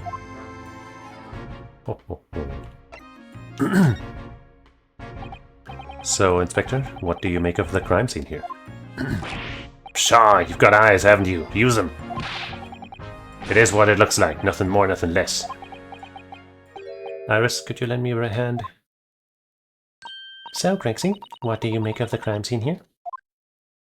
Oh yes, your ladyship. Do allow me to humbly explain. Last night, at shortly after the hour of 1 o'clock in the morning, Scotland Yard police attended the scene. The one and only door to this storeroom was found locked from the inside. So it was locked from the inside. I guess, maybe it wasn't Gina who used the thing to get in there, but whoever the real murderer was took the cat flap device from her, which would be quite a coincidence, but hey. And, set up the crime and then locked the room, with flap from outside, making it look like it was locked from inside. You understand? The lock appears to be broken now, though. Was that the police officers doing? Quite right, madam. Quite right. We took the liberty of smashing the door in as promptly as possible. Oh. As you can see, the victim was discovered prostrate on the floor, thus wise. And next to the aforementioned body, we discovered the vile gutter child. Hey man, don't call her that. Are you talking about Ginny? She's my friend, Inspector. Mr. Strayed, the hapless girl, was curled up on the floor, dead to the world. She's still alive, Yes, when I saw her, she appeared to be unconscious. And I'm afraid to say, she had the gun that was used in her hand. No. Yeah, we could have told you as much. Presumably it's the gun that's still down there on the floor now. In her pocket we found the key to the door as well. What? The key to the storeroom? And you say the storeroom had been locked from the inside, Inspector? Correct. All of which leaves her ladyship's friend in something of a sticky situation, I'm afraid. Obviously, my personal opinion is that it's all some sort of misunderstanding. Of course it is, Inspector. Of course it is. Yeah, he definitely never suspected her in the first place. And he would never insult her in any way. Rexy, do you know anything about Shirley? Is the operation finished? Is Shirley alright? Is he? The thing is, Don't mince your words, Inspector, please. You don't mean to say that Mr. Holmes is... No. The operation's done and dusted. It's just that, well... Out with it? Yes, ma'am. Threatening a police officer? Susato's got balls. They used something called a general anesthetic. It's the latest thing, renders the whole body insensitive. The whole body? Anesthetized? Is that even possible? It means the operation can be completed while the patient is fast asleep. Goodness, in the Empire of Japan we can just manage to provide laughing gas for a tooth extraction. The trouble is, the latest thing isn't always the greatest thing, if you follow my meaning. They couldn't get the medication to work at first, so it took hours for him to nod off, or so I hear. We heard something to that effect. And now that the op's finished, they can't get him to wake up, apparently. Oh my. No one knows if it's the anesthetic still in the system, or if the bloke's just plain exhausted. But anyway, all they can do is stand back and watch until he comes around again. Surely. The moment he opens his eyes, your ladyship, I swear I shall get word out to you. What a surprise. Even in matters of life and death, Mr. Holmes has to do things his way. The Ame way? No, wait, that's somebody else. A different detective.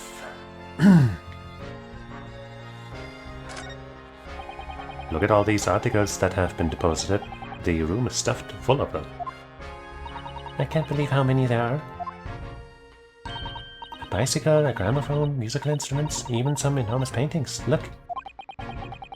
Pieces of different people's lives quietly gathering dust in here together. There's something very peaceful about the atmosphere in here. Or at least there would be, if not for the chalk outline on the floor and the policeman shuffling around.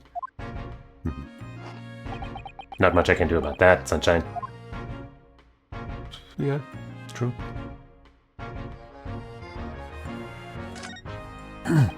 Out of all the articles in the storeroom, this is the only thing that shows any sign of being ransacked. Ah, what is it, Iris? That's... oh, the one with the manuscript. That's the box file that my manuscript was being kept in. Uh-oh. Iris' unpublished story, The Hound of the Basketballs. Surely that's not what all this... Sorry, Iris, but if you ask me, he sold it. Without telling you. We must check inside the box, at once. Yes.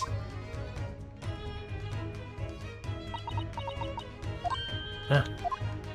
It's empty. Wait, it was there. Iris' story was there. Really? It was? Well, that's good news, isn't it, Iris? Yes. I mean, of course I can. I believed her, Shirley, when you said he deposited it here, but still. It's a relief to actually see it. Really? Because that's not a very well-hidden frown.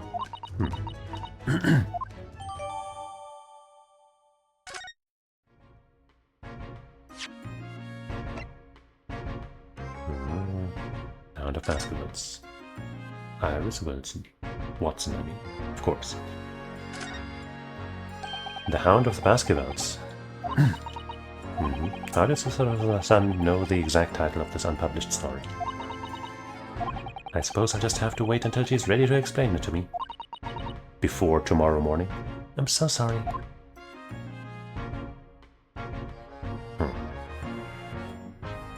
Nothing on the backside. Yeah. Is it... just... I wonder if you took the actual book. These would line up with, actual pages.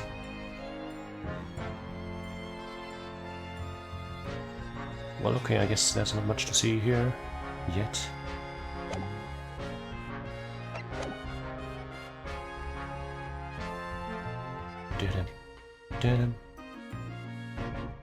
Alright, let's check the gun. This is a revolver, a real one. And quite possibly the murder weapon used to take Mr. Windybank's life. And it's, you know, enough firepower to kill anything that moves. What's the matter, Susie? You and Bruno look like you're about to faint. Well, it's just that I've rarely seen a gun in the flesh. And I've had issues with guns in the past. But anyway, we saw Mr. Windybank with this yesterday, didn't we? Yeah, right. The thing he was trying to make a bold choice with. With exactly one bullet in it, supposedly. It must be the same gun. And last night, when I looked through the spy hole in the door in the storeroom here, what if there's still one bullet in there? That was the same gun I saw in Gina's hand. Mr. Windybank told us that he only ever had a single bullet loaded in this revolver, didn't he? Well, it's empty now. The one and only bullet he had in his gun has been fired. Okay. So we can be fairly certain that only a single shot was fired from this revolver. What, we don't add it to the crime? To the court record? That seems off. Oh well. I suppose it'll be added in the courtroom. The police have marked the position of the body with a chalk line.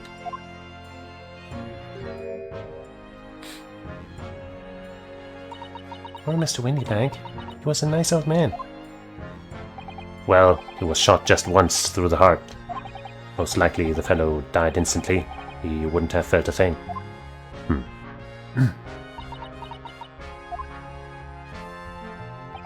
This must be his blood then.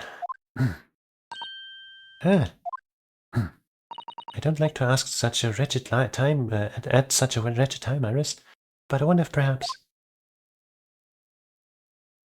Don't worry, Susie. I'm ready for action. Pew. Blue. So not the same blood as expected. So now we know the color of the chemical, the color the chemical turns when it reacts with Mr. Windybank's blood. And it doesn't match our analysis of the bloodstain we found in the main shop.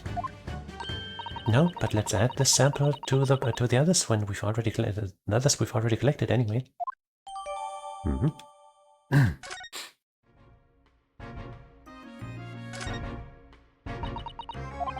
Iris?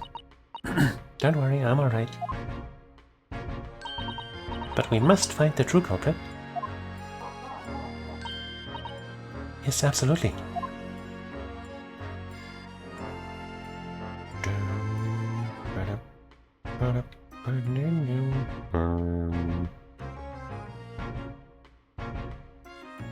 Well, I guess now maybe we can show some more stuff to this guy.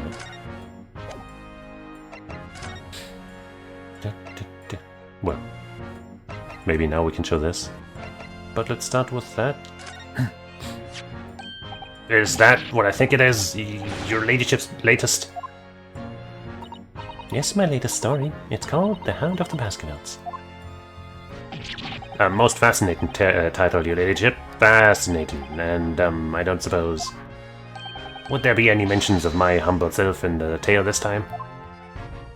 Good question. I can't really remember. Huh. You know, memory of her own works does not seem to be one of her strengths. But I guess everyone needs some kind of weaknesses. I see, I see. Well, why would you, your ladyship? Just await its publication with eager anticipation. You needn't worry, Inspector. I'm sure if you do appear, you won't be doing anything particularly remarkable. Rude. You're looking to be arrested, Sunshine? I didn't mean it like that. And even if I did, you wouldn't have bitten her ladyship's head off, would you? But you are not her ladyship. Okay. I guess he doesn't care about these blood samples still. Maybe it's finally time to return to the hospital. But first, let's go back to the main hall and, you know, maybe they will let us look for a box.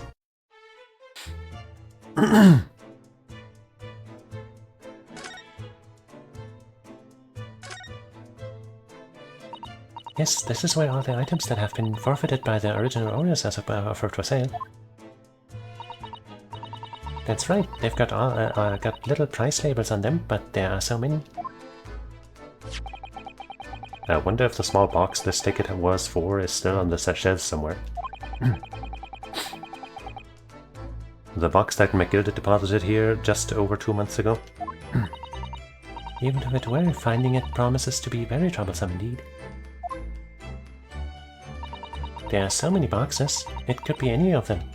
Only the ones that are music boxes are of interest to us, though. In my mind. Mr. Holmes said that a pawnbroker's was the safest place to store anything, more secure than a bank's vault. So perhaps this small box of Mr. McGilded's contained something of very great value. Well, if that's the case, he'd probably have kept it locked. So then we need to find every box with a lock and break them all open. Oh yeah. I guess that's a no. That sort of misconduct would get you arrested. I won't let that happen. Ah, this takes me back. It's been some time since Susato-san last threw me. And it might be the last time.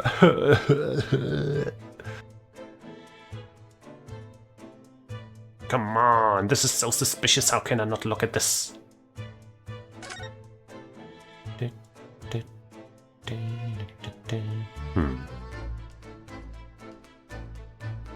So from this I'm getting that we are not allowed to find the box. I mean, hey, there's a good chance that those brutes stole it. But still.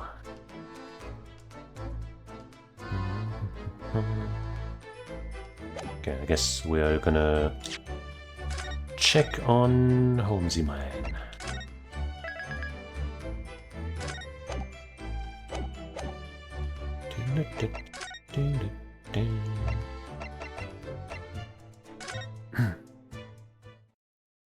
No?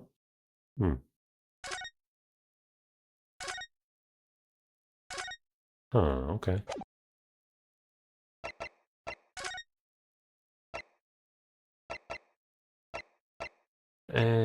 We could try Baker Street again.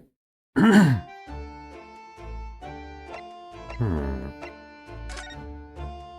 mean, I guess we could check outside for a box. But I suppose there's no point.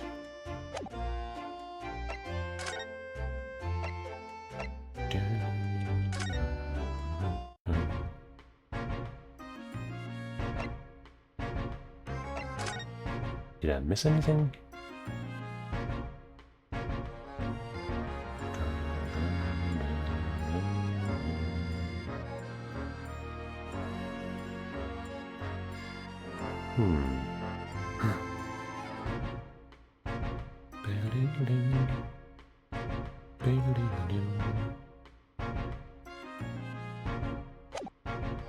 Not seeing anything here, and I think we've presented everything to him. Everything we got. I guess now that we've shown him this, maybe now we can present him with that. Needs to be in order. Nope.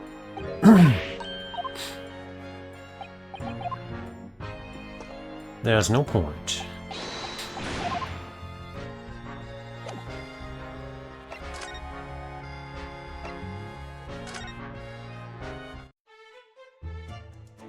Maybe we're supposed to return to somewhere else, or maybe talk to her? No. Or I guess maybe now to her we can present to this. Oh, my manuscript. Mr. Holmes said he deposited it at Windy Banks and he had, he had. But it's strange. What is it about this particular story? I worked so hard on it. Why would Shirley say I can't publish it? I'm afraid I have no idea. And we'd probably have to read the entire thing to find out. And even then we might not have a clue. So, all you can do is wait until he's ready to tell you, I suppose. Oh, maybe. It's because Shirley isn't in it enough. Maybe I didn't give him enough good lines. Yes, maybe. I wish I could say that definitively isn't the reason, but I can't. Oh. Okay,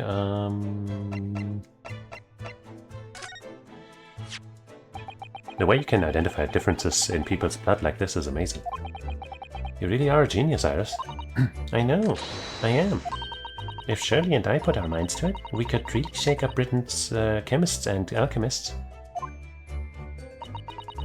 And you could shake up Japan's lawyers and judges, couldn't you, Mr. Naruto? Oh, for sure, even if I didn't intend to.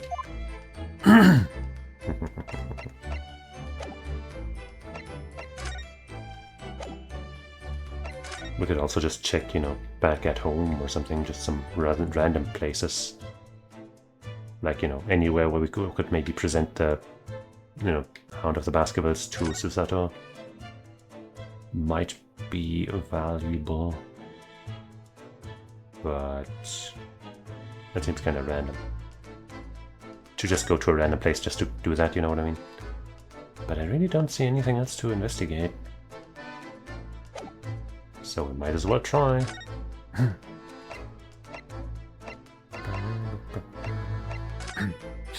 Could also go back to prison, but I don't know if we have a reason to.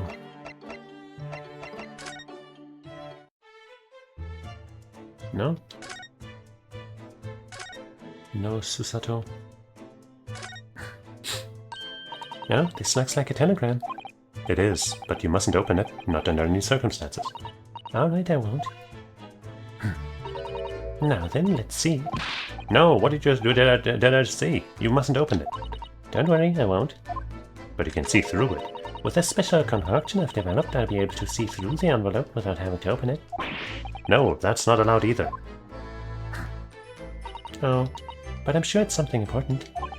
Little geniuses sure can be mischievous. Whoa, whoa, whoa. We've only been here in London for about 2 months, but my desk is starting to look a little messy already. Shirley's desk is far worse, you know. I'm sure if I try hard enough, I can make my desk as messy as Mr. Holmes. Yeah, that's a great goal. I wonder. You don't think I can? Well, it takes a certain genius to reach that level of disorder, you know. Ho ho ho ho. The path to true mess is long and arduous, it seems. Funny. But, you know, I can attest to, you know, geniuses being messy because I'm very messy, so... yeah. Yeah. As being, you know, since I'm like the greatest genius to ever live, that just makes sense. It's spring at last, and the weather is warmer now. But I love the smell of the fire and steam rising from the kettle. Oh, how about some tea, Runa? Thanks, Iris, but I'm alright for now. But the green tea Susato-san makes me from time to time, and Iris is, you know, I think we've heard this before.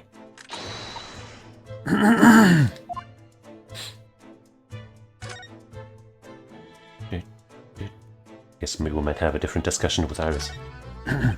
That spade has been in here since we started renting the place. Oh, that's not a spade. It's a shovel. Ah, you're a shoveler, are you? I had a feeling you'd pick me up on that. Oh no. A pick is something else entirely. Ha ha ha. Now I've dug myself into an even deeper hole. Ha! Oh.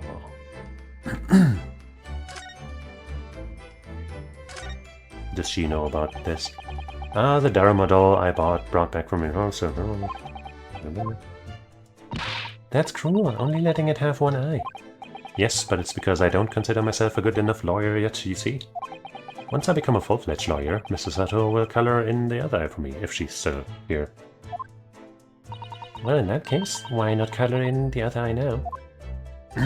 And then every time you win a new case, give it an extra eye. You can never have too many eyes, you know. True.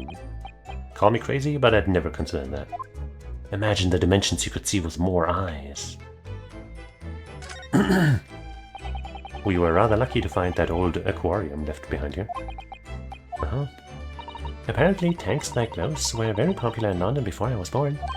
Oh, you mean they're not anymore? I think people discovered it was too much effort to clean them out and change the water all the time. I can't believe that.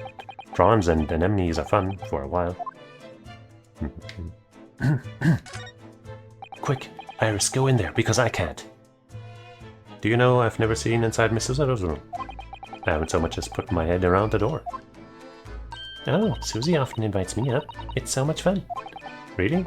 What's her room like? I can't tell you that. Oh. A young maiden's private chamber is a place of bittersweet secrets, you know. I think she said the same thing. Where have I heard that before? I suppose some things are the same the world over. But yeah, I don't think any of this is going to help us in our investigation.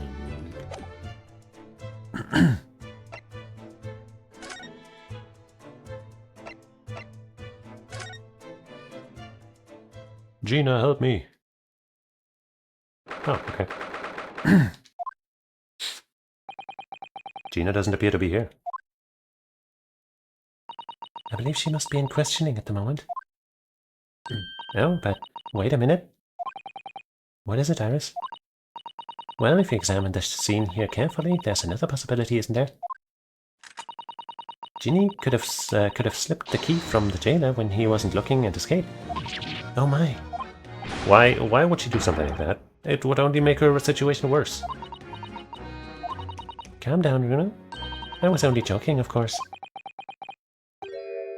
But it is not the least likely thing in the world. You had me worried there. I thought it was a great deduction. Yes, it must be your way with words, Iris. You're so wonderfully persuasive. Perhaps you don't fully understand the weight your words carry. Oh dear, I'm sorry. I suppose a light-hearted great detective is a contradiction in terms. Well, in the same situation, I'm sure Mr. Holmes would just have thrown his head back and guffawed. I'm not entirely sure that's helpful, Mr. Naruto. Well, anyway, it looks like we won't be able to talk to Gina for a while. We should try to make progress with our investigation in the meantime. Well, I would. Yes, come along then, Runa. Come along, Susie. Still won't let me investigate there, but surely now. Dang it. Well, I guess we'll just go here too then, for fun. That was fun.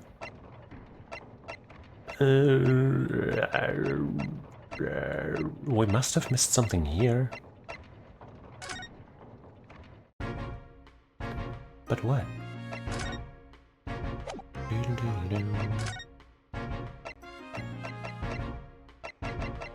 Maybe I haven't shown him this? I'm pretty sure I have.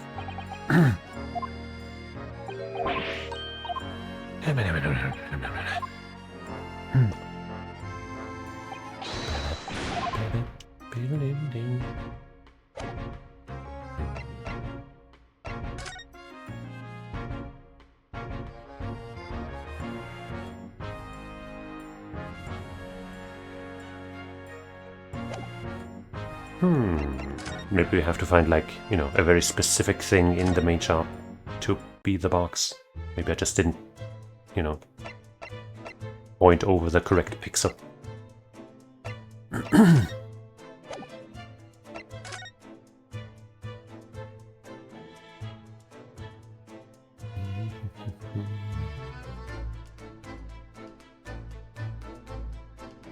I don't think this is it, but you know, I don't know what else to do. First time we're stuck in this game. And it's not on a puzzle. Not on a logic riddle type thing.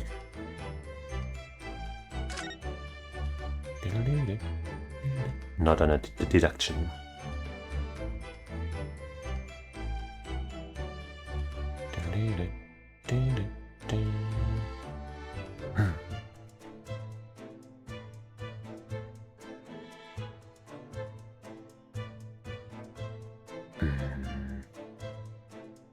Wait. 3 golden balls. That's right. That sign shows the shop is a pawnbrokery. A bit like your armband shows you're a defense lawyer. And what's the significance of the 3 golden balls? Does it have some special meaning? We just like talking about balls. I expect Shirley would like to answer that question when he's back from hospital. You mean you don't know? I wonder if they make more of a joke about this in Japanese, because golden balls directly translated would be like kintama. And that is also what they call balls, you know, like balls. Scrote balls. Well, I found one thing that we hadn't investigated yet, but it turned out to be of not much import. So that doesn't help much.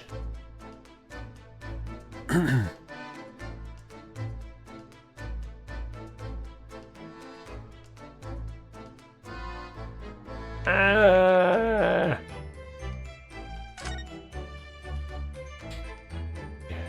Da, da, da, da.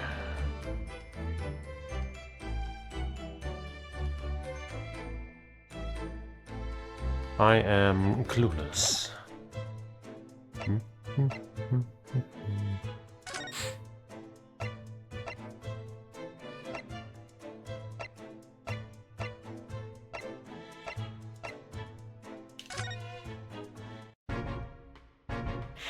Kinda wish the game would give me a sign, like, you're done with this place, just so I can, just for this one specific case here.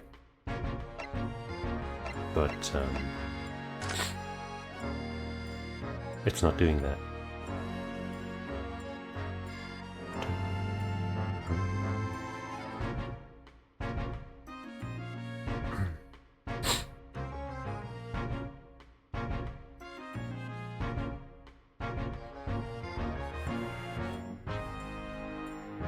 Man.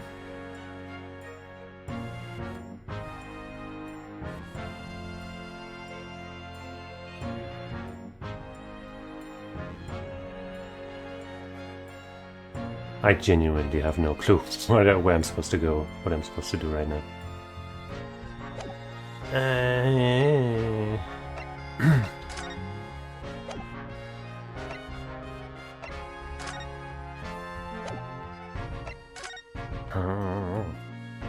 Let's just go from bottom to top to every place again.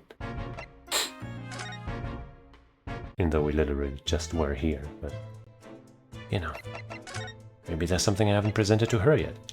Right, we've done that. Tsumada naimono desu ga.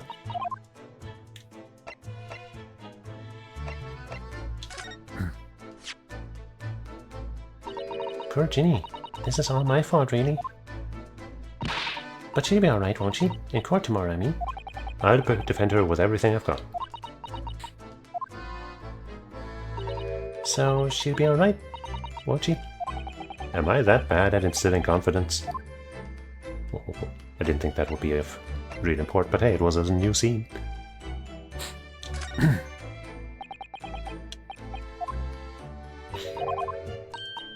Kinda wish there was just a skip all button, like skip instantly button, because these longer, like that one wasn't bad, but you know, with Gregson, that bit just takes a long time. We showed her that for sure.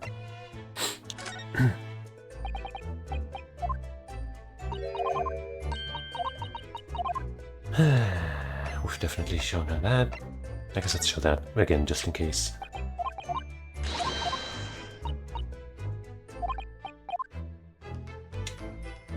So, nothing new here.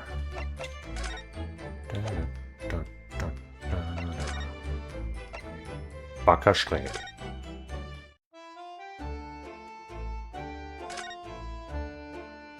Talk to me.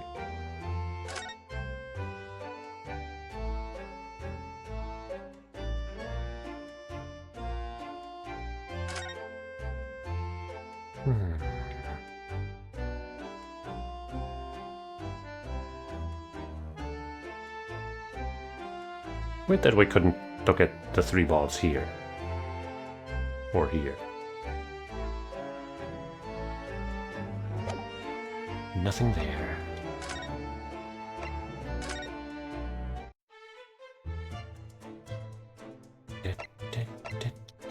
We were also just here recently looking at things. I guess we didn't check that out, but I don't think it'll help. So this is the tea set that Miss Usato brought with her from Japan. Let's hope she hasn't noticed me slipping sugar. We've heard that. Susie's lovely green tea has had quite an impact on Shirley, you know.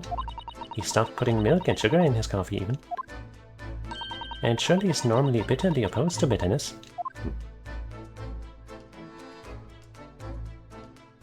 Well, I guess with his caramel bars, he is an enjoyer of sweet things, just like me. Another, you know, similarity between geniuses.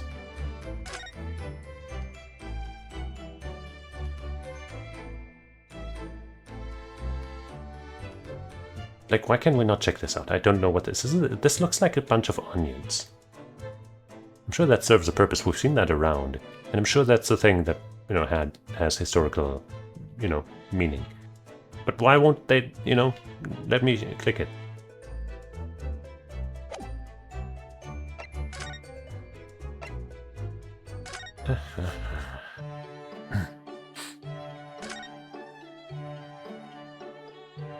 I guess that could be something important in here, huh? Something relevant. Right, now that we have the book, maybe doing something about this could help again. Move things along. And there's a dog on the desk. Haven't seen you doing much writing recently. As if you're about to start. I'm a little stuck in for a new story idea, actually. Well, you could consider using what happened to Mr. Nutsummer, perhaps? Oh yes, that's a fabulous idea. And a great title has just popped into my head as well. The Adventures of the Catty Man. How's that, Runa? I don't recall that one from any of the Holmes titles I've heard before, but hey. New stuff. Heard what he said. Special herbal blends. Poor Shirley. He hasn't had a drop of tea today. I wish I could take some to the hospital for him. Maybe they provide tea at the hospital too. This is where you note down ideas. Boscombe Valley Mystery. We visited Boscombe Valley recently for a picnic, you see. But I forgot to bring the tea. So when Shirley became thirsty, he decided to drink from Boscombe Pool. He gave himself an awful tummy ache. Oh dear. Shirley sat there miserable as can be in that field of flowers after that, just like when you saw him yesterday. That really is an unsavory tale. Not much of a mystery, though. Charming little white shelf. I'm so close now. I've nearly developed a rainbow smoke grenade, you know? So you're still working on those colorful but fumey explosives, are you? I tell you what, when I've perfected it, I'll fire the first shot at you, Runo. I might have heard that one before.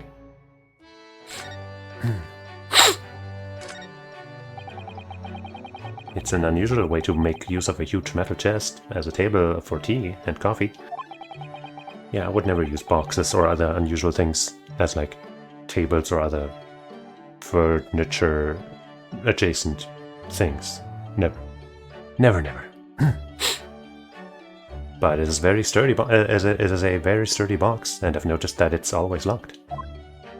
Ah, well, that's because that box contains some of my most important things, which you have no intention of telling me more about, judging from that guarded smile. Fire's burning comfortably. Charlie's been working on his disguises recently. He's been dressing as a woman mainly. Really? Mr. Holmes? Dresses in women's clothes? Yes, you see the lady in that photographic print in the mantelpiece? That's her, that's Shirley. I don't see it, but yes. He's quite stunning.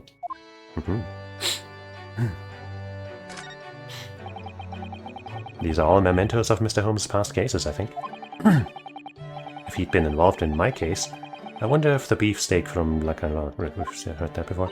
Shirley says that Waggy is a memento too. What? How? He tried really hard to get the little fellow to stay on those shelves at first. Well, that isn't gonna work. But he had to give up in the end. Waggy just wouldn't keep still. Yes, funny that. Can't tell a cat what to do.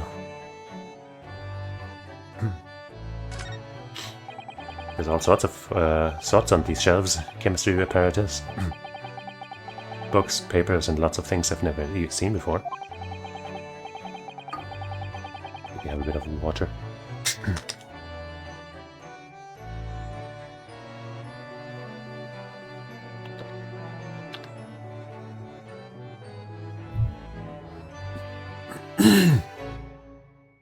It's all heaped up so high, I can't help feeling that the whole lot is going to topple at any moment.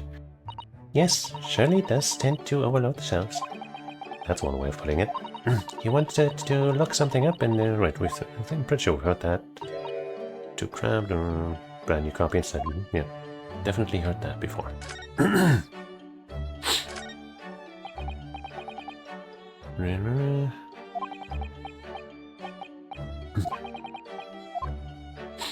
I hope Shirley gets well soon. I miss hearing his violin playing already. Oh, Iris. I'm sure he will. I don't think that pipe fits there. Look at Mr. Holmes' desk. It's completely clear. No, I suppose we're not looking at the pipe. It looks totally different without that enormous machine on it. Shirley lives in an absolute mess all the time.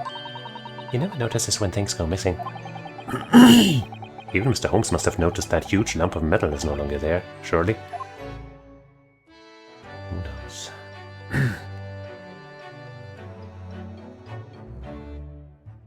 Well, okay, that also didn't yield any results. We and R. The Queen. That's right, but Shirley isn't a very good shot, sadly. I can't remember how many times he had to replaster that patch of wall before he managed to make it the letters. Huh. So that bit about him practicing his shots maybe came from this? Is he a patriot or a plasterer? Why not both?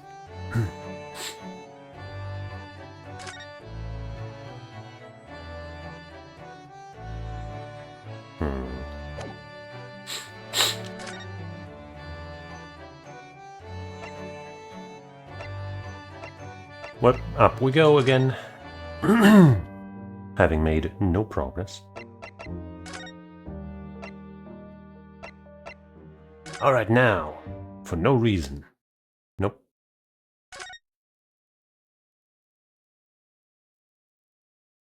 Nope. Like, what am I stuck on? It's gotta be something stupid. It's gotta be something that, like, nobody else will get stuck on because it's just something really silly. It's gotta be some fucking, like, oops, you didn't click on the big, fucking huge blood stain on the wall. That is very clearly and easily visible.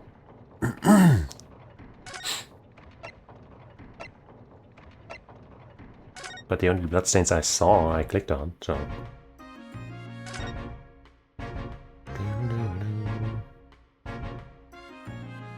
Dude, I truly don't know.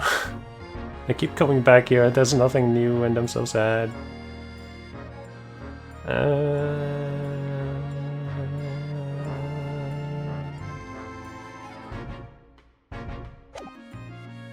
And looking this up online would also be a pain, because, like, how do I, you know, describe exactly what I'm missing? Because I don't even know what I'm missing.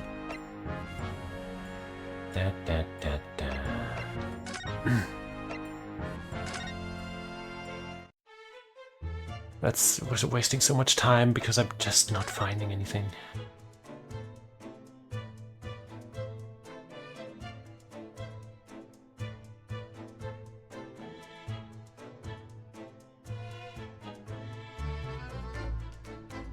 Broseph, please.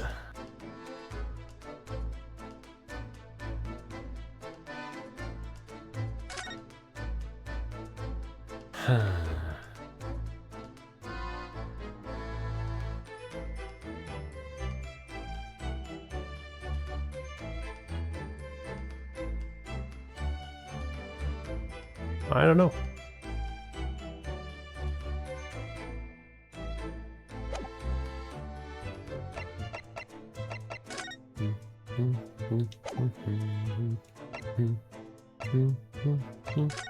I've already tried examining just the flap, but that's not a new thing.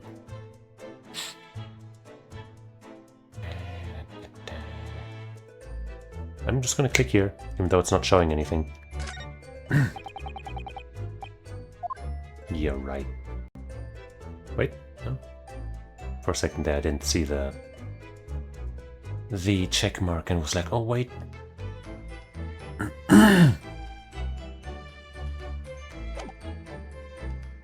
Alright, I'll fucking try to Google it, I guess. But first I'll have to save to find out what, you know, what this is even called. Case 5, Investigation Part 4, I guess. What a bother!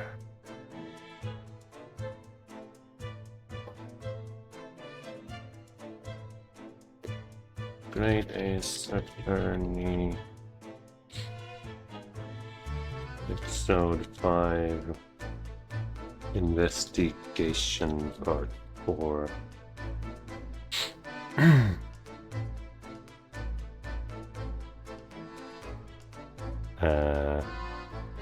Episode 5, Part 4 Guide. Sure.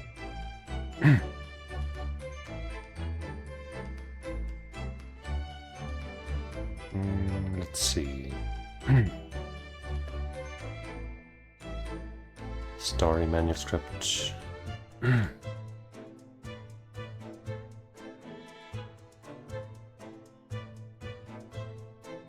so there's something in between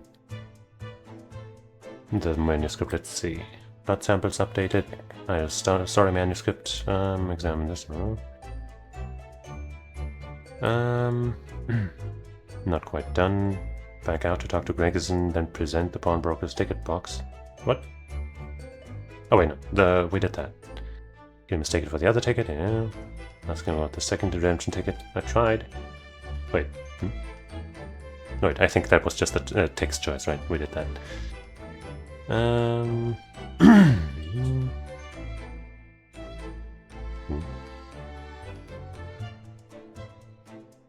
While we are talking, a clock will chime and remind us that we need to talk to Gina still. That didn't happen, so I must have missed something before. We got the blood sample portfolio. We got the manuscript. Pawnbroker's ticket code, we got that.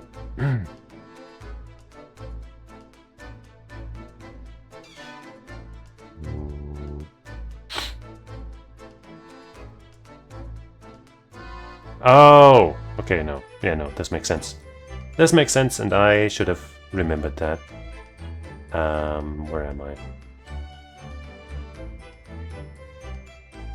You know, I was forgetting one very crucial bit of information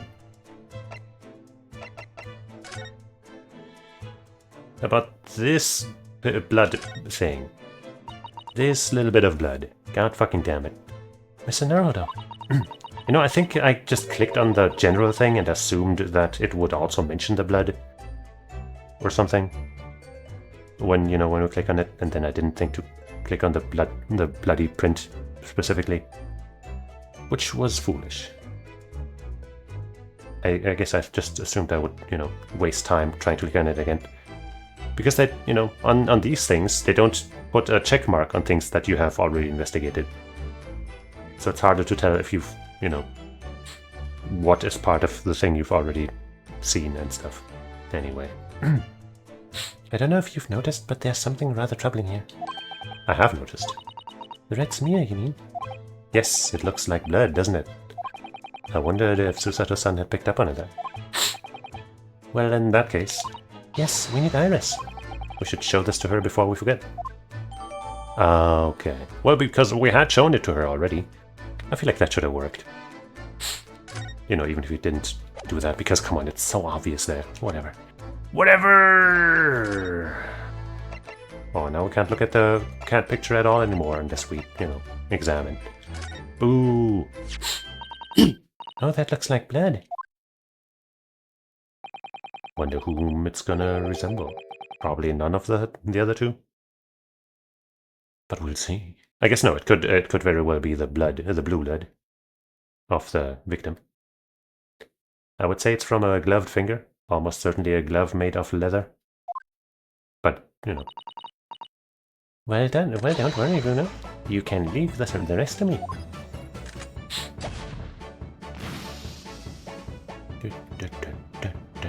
Nope, it's a different color. Look at that. Yes, and that's a color we haven't seen before, is it? We simply must add it to the portfolio of blood samples. It would be an important clue, could be. Although, it would be nice to find out whose blood these different colors represent at some point. Correspond to at some point. Well, this particular stain of blood... Oh, you've had an idea, haven't you? Do you know whose blood this is?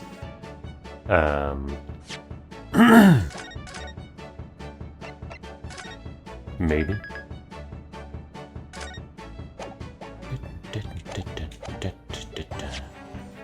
So this was issued from the pawnbroker.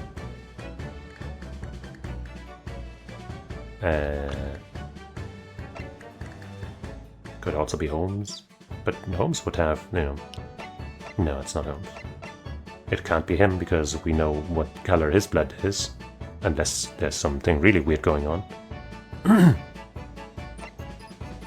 don't think Gina would have... No, I guess she... Wait, which ticket is that?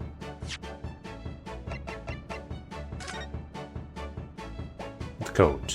Okay, if she stole that while she still had blood on her fingers, but was she wearing gloves? I don't think she was.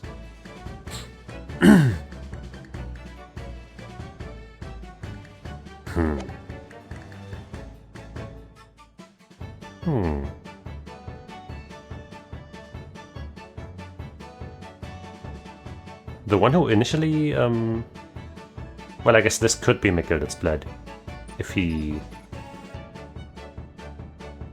You know, if he was the first one to... No, he wouldn't have even touched it, would he?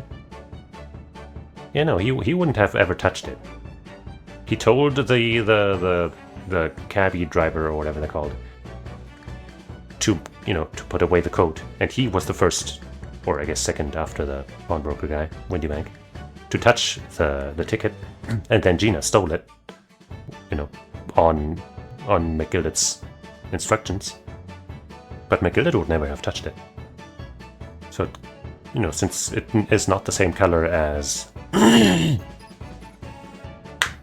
as Windy Bank's blood, and I don't know if we have the driver in here. Yeah, we don't. I guess it has to be Gina. Though I guess no, probably not him.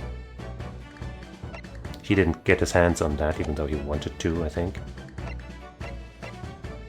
Well, let's just... Wait, no. Wouldn't it be the victim, though, of the case? Yes, I have an idea whose blood it is. Not from the court, colored return, but with a little deduction. That's right. I think it's clear. Iris, you know as well? You first, Bruno. Who do you think it belongs to? Alright, I believe that this is the blood of... Thrice-fired Mason. Right? Pop Windy Bank? No. Gina Lestrade? I don't think she was bleeding. And Magnus also wasn't bleeding. As far as I know. Thrice-fired Mason? You don't sound very sure of yourself, the way you trailed off there. Well, it was 2 months ago now, that case. And of course I never met the victim, so I'm struggling to remember his name. It was definitely thrice-fired, though. The victim? Of the omnibus case? Yes, his name was indeed Mr. Thrice-fired Mason. But that would mean that this bloodstain was left on the ticket 2 months ago. Yes, I think it was. Gina brought this ticket here to Windy Banks yesterday. I'm suggesting the bloodstain was already on that at the time. So it's a smear of blood from the time that Mr. Mason was killed 2 months ago. Something else is coming back to me now. Mr. McGilder was also wearing leather gloves that night. But when would he have had his hands on the ticket? Bleed from stomach. Gloves now. Or maybe somebody else was wearing them and he, you know, faked them being his or something.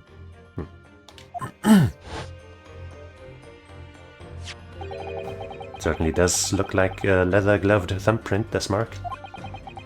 But we know that Mr. McGilder had no injuries at the time anywhere on his body, from which we can conclude that any blood on the glove belonged to the victim, Mr. Mason.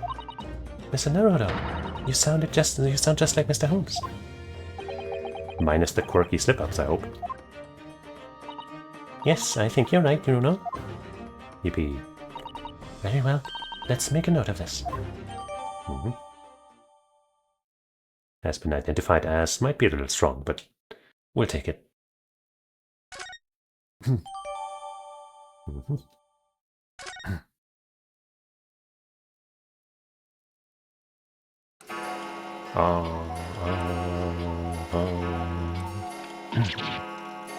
Let me just see what it looks like now. Uh-huh, yeah, shows his face there. Cool. I nearly jumped out of my skin there. How could Mr. Windybank set up such a wicked trap? I doubt he set out to scare anyone. Is that really the time? I think perhaps we should pay Gina another visit soon. Oh?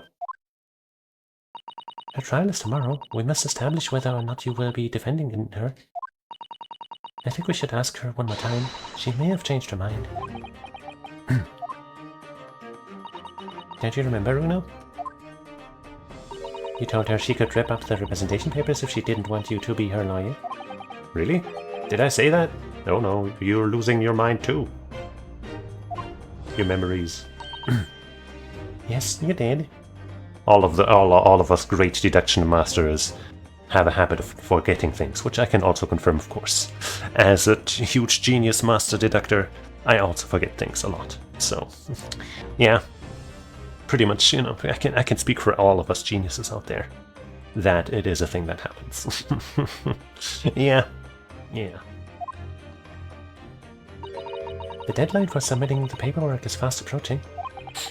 In that case, we had better hurry back to the prison and talk to Gina again.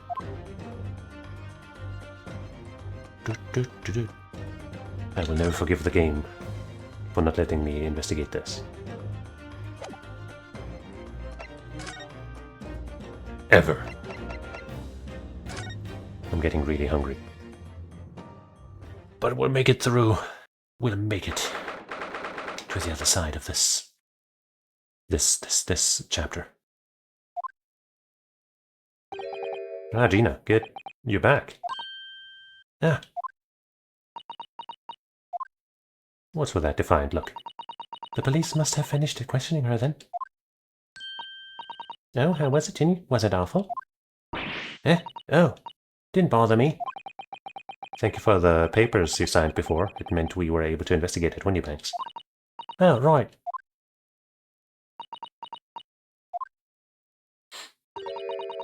Don't you want to know how we got on? No, we've been ever so busy. What's the point in asking? Won't change what everyone's saying. That it did. That's not... That I did it, I think is what you said. Yeah. Gina, we came to ask you for your final decision. What decision? About tomorrow's trial. Will you let me defend you or not?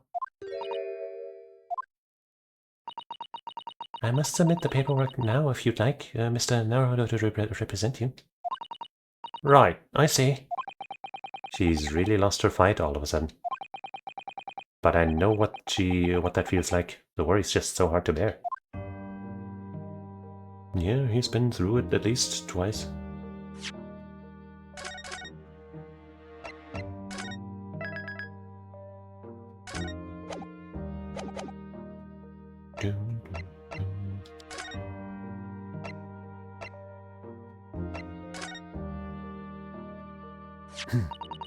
We already have the representation papers and other documents we need.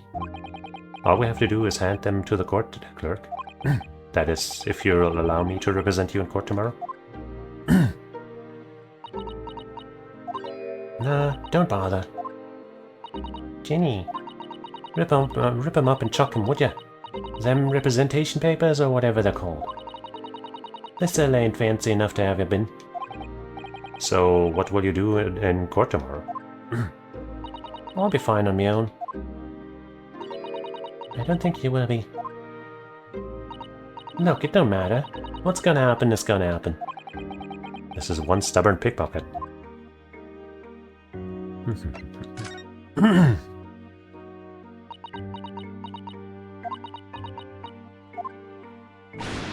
Alright then, blimey, give it a rest with my eyes, Iris. So come on then, fill us in. Who done it? Unfortunately, we don't know that yet. But that was her admitting that she didn't do it, basically. You don't say. We don't know yet, Gino. But Mr. Naruto and all of us know that you are innocent of this crime. And while we haven't yet managed to work out who the real culprit is, there are a number of interesting facts that we have managed to establish. Oh yeah? Like what? Well, for example, the reason for you being here in the first place. I think I know why you broke into Windy Banks that night. It looks like I'm going to have to take some evidence that clearly reveals the reason and thrust it in Gina's face, or I could present it to her calmly, I suppose.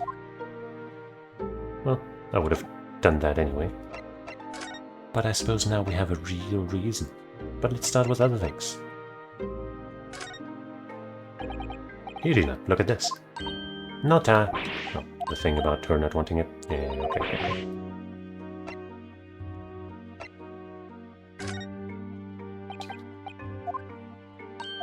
Okay. But this one, maybe. Uh-huh. Do you see this pawnbroker's ticket, Gina? It's the one you took to Windy Banks, isn't it? The one for that black overcoat that you're wearing now?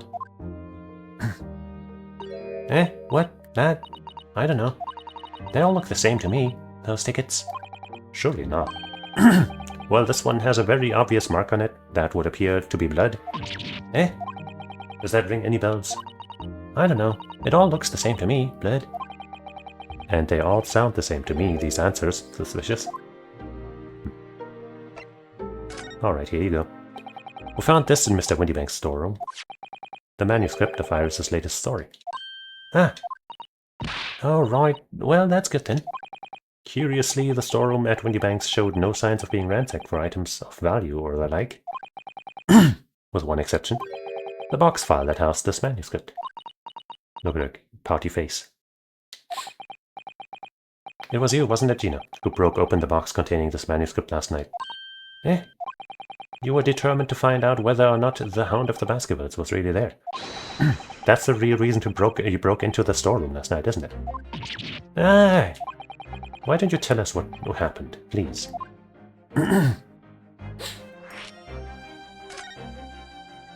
We'll get through to her.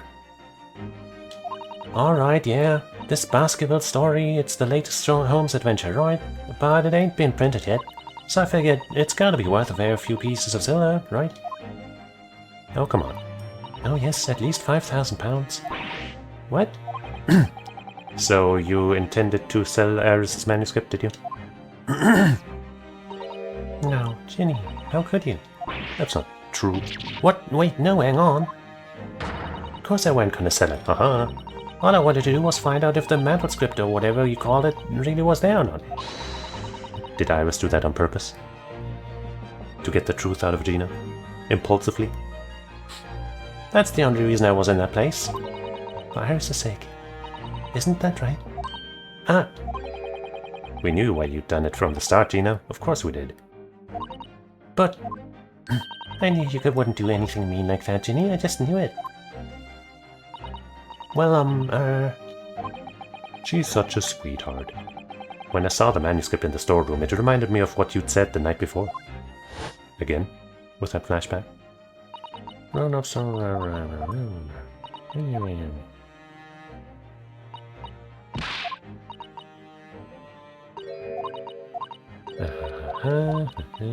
Okay. No, Ginny, that was so sweet of you. Alright. I'll tell you why I did it. Just stop looking at me like that, Iris.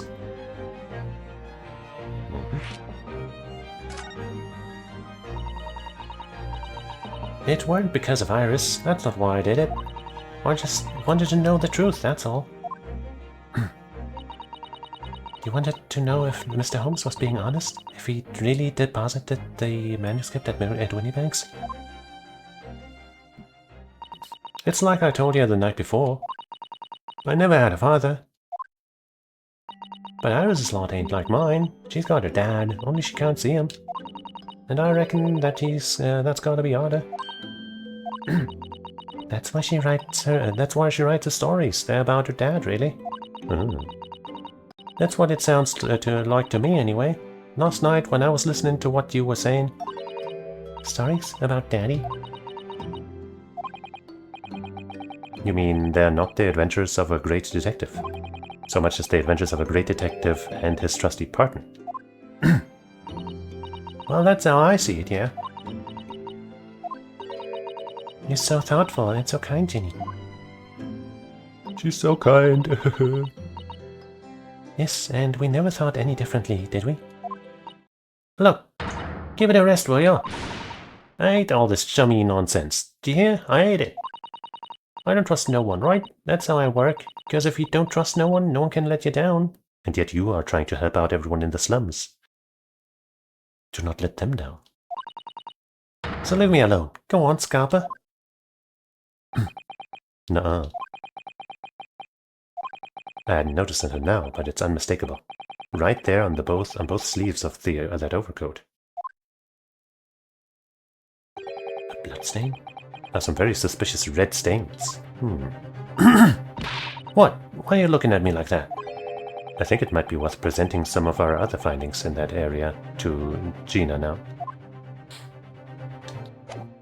If you say so, Chief. Those stains on the sleeves of your new coat, Gina. They're blood, aren't they? Not that I know whose blood yet. What?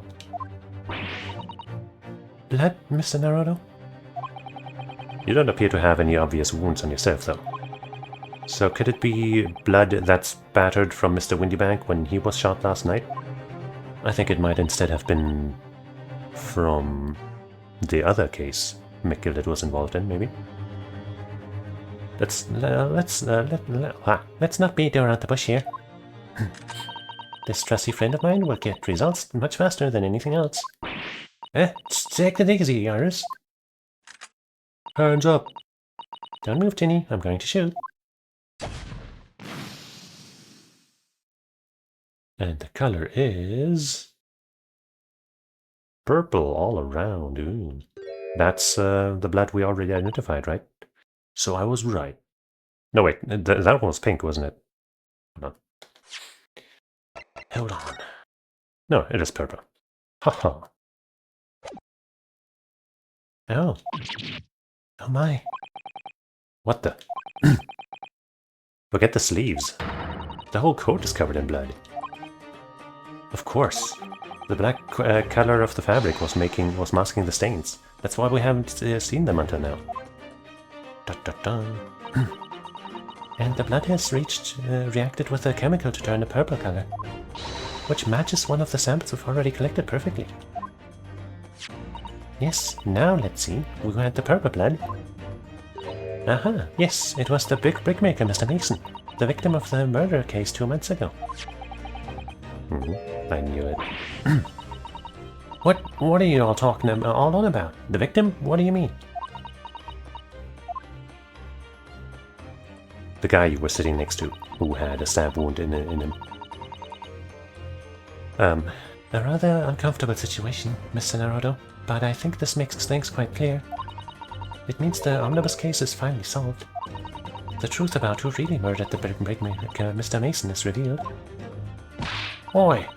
Would someone explain what's going on? Stop telling off the story. Well.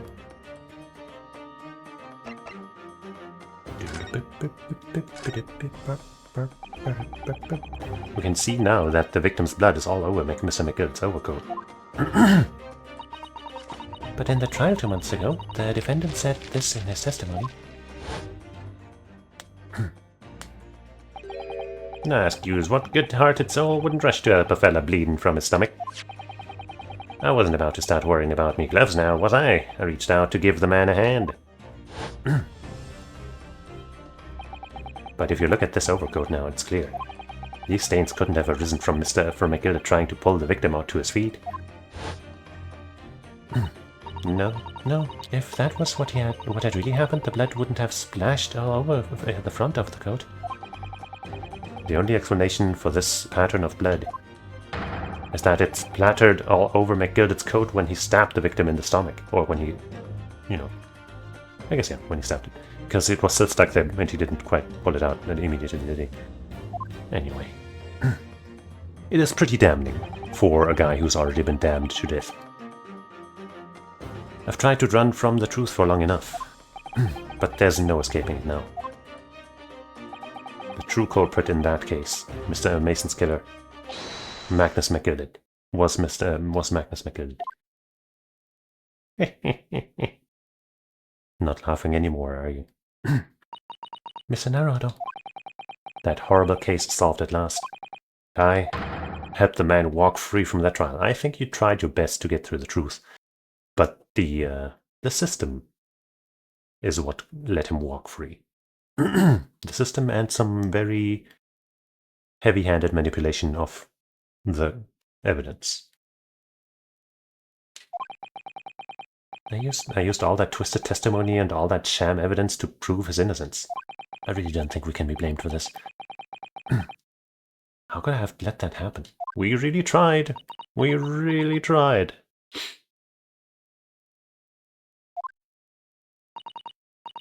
Bruno, did you believe him, though? Did you believe Mr. McGill was innocent? I believed, or rather, I think I was trying to believe. I wanted to. Because believing in those you represent in court is a defense lawyer's greatest weapon. A weapon?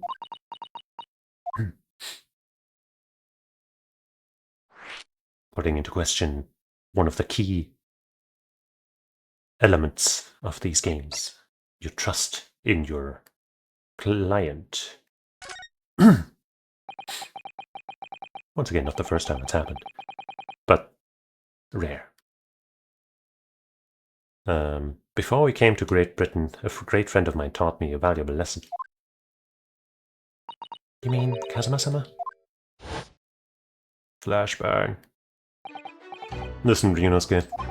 We lawyers are only human. We can't know for sure what is the truth and what is a lie. Which is why we must resort to our primary weapon. An unwavering belief in our clients. That's all we really have. Unwavering belief? Only when we truly believe what our clients tell us can we fight with everything we have for their cause. In any battle, there can be no victory without faith. So I believe you, unwaveringly.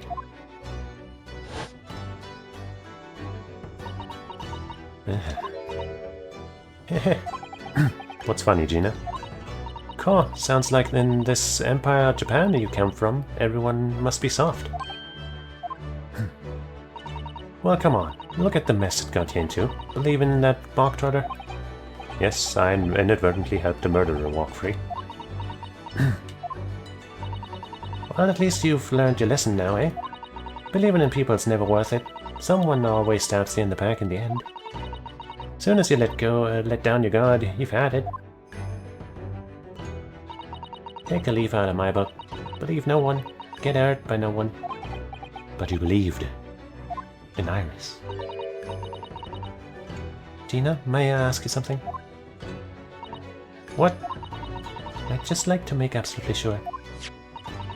What would you like us to do with these representation papers for tomorrow's trial? How many times do I have to say it? Rip them up and check them away. Are you really sure that's what you want? I bet that's what he wants all now. Mr. I'm a Believer lawyer over there. I'm a believer. Don't forget it was me in that trial 2 months ago. I led everyone up the garden path, didn't I? And you're telling me you can believe me in me after that? Not likely. Well, Mr. Naruto? A lawyer's primary weapon is an unwavering belief in his clients. She's not technically our client yet, but yeah. Ultimately it comes down to whether or not I feel I can trust Gina after everything that's happened. I'm definitely picking that I believe her, but I'm still gonna save just in case. It would be funny if the game like failed you if you save here. Like, you really considered not trusting her? Gina, let me say it again. Please allow me to represent you in tomorrow's trial. Eh? Are you off-baked? Not at all. You've not once admitted to committing the crime, have you? In fact, you've kind of done the opposite once. What's more, I believe that you're telling me the truth. Seriously, Mr. Naruto? Didn't you hear all of what I said before? I'm a born liar. Fibs just rip off my tongue. And I am a diver, don't forget. I pulled the wool over your eyes 2 months ago and got you into all sorts of trouble. Why would you ever trust me now? I just don't get it. Because now we know you.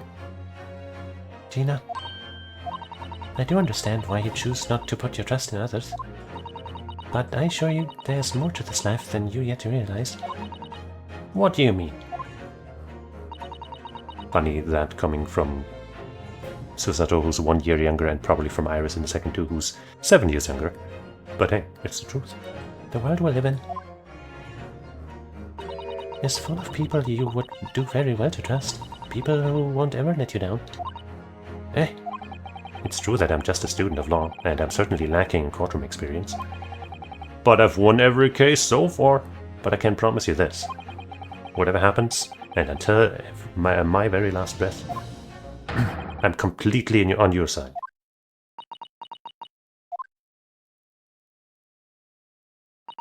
What do you expect me to say to that?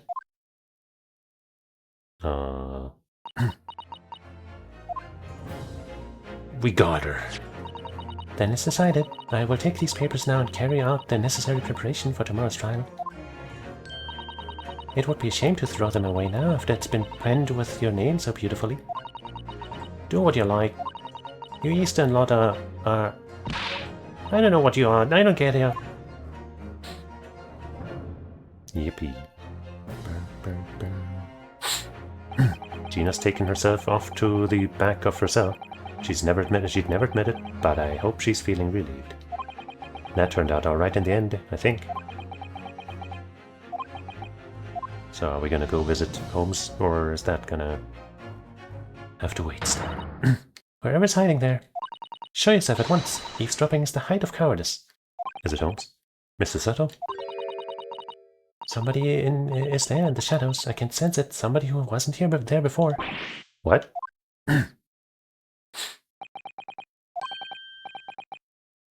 Blimey, you're sharp, eh? Oh. I suppose you were using one of those mystic Japanese arts, like the art of stealth I've heard so much about. Ninja? If anyone was being stealthy, it was you, Inspector. Rexy? Oh dear me, I'm most terribly sorry, Your Ladyship. I didn't mean to startle you. How long have you been listening in on our conversation? Good grief, listening in? No. I just got word that there were some visitors who were refusing to leave even though it was after hours. We didn't get any warnings. I assure you, Your Ladyship, I only just arrived this very minute, not a moment earlier. That's all it is, nothing untoward, nothing at all. After hours? Is it that late already? So then I'll humbly excuse myself now, Your Ladyship. Got any news on Holmes? Ta-ta, toodaloo, cheerio, all the best, bye-bye and bye. That's a lot of farewells, and not one of them appropriate for Her Ladyship. Oh, but I wanted to have a chat. I'm terribly sorry, but time is pressing at the minute. Oh, I see. That's a shame. If I don't get this emergency at the Supreme Court dealt with sharpish, Lord Strongheart well... Emergency? Lord Strongheart? Nothing! Forget I said anything. Anyway, I'm off. Alright, Rexy, if you have to, but let's chat soon. Delighted, charmed, can't wait. If you please, my pleasure. That's a lot of pleasantries, and not one of them sounded sincere. Okay. Rexy's so funny, he says such silly things. It's certainly entertaining to see an inspector of the police fawning to a 10-year-old girl. But anyway, I wonder what this emergency is at the Supreme Court. I must attend the court clerk's office now before it closes. Yes, of course. Thank you, Mr. Soto.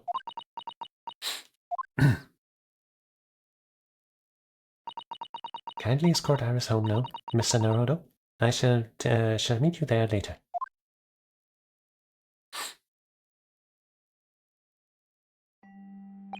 And so our investigation came to an end.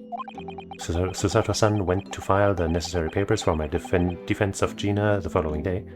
I thought we maybe would go to Strongheart's office one more time or something, but no. For now, we're gonna just keep that other case in the back of our minds and not worry about it until it becomes relevant. And then it hit me. I could no longer suppress the wretched feeling that had been gnawing away at my insides. Tomorrow, Susato-san would be leaving Britain and making her way back to Japan. No.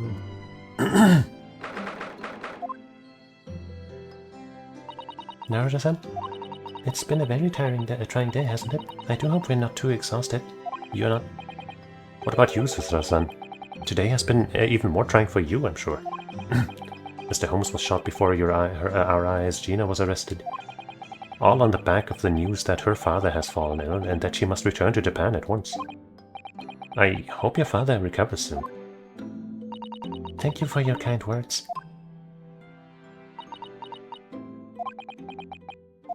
I wonder why it is that so many thoughts rage in my head like a storm, and yet I seem unable to find the words to express any of them. Mood. I know exactly what you mean. Anyway, I have one final task to complete as your judicial assistant. Once that is done, I shall make preparations for my departure tomorrow. One final task. Here, you can have this now. The Hound of the Basketballs. Ours is unpublished work. Take it with you. It'll be, away from prying eyes where you're going, right? Yes, so Mr. Holmes was telling us all the truth. He did indeed deposit it for safekeeping with Mr. Windybank. Look man, Holmes does a lot of things, but I don't think he's a liar. True, but then that still leaves the question of how Susato-san knew the full title. I haven't read it myself, of course. Ah, no. I realize I spoke carelessly last night. It was a dreadful mistake. I know that you must have your reasons for not telling us anymore. I'm so sorry.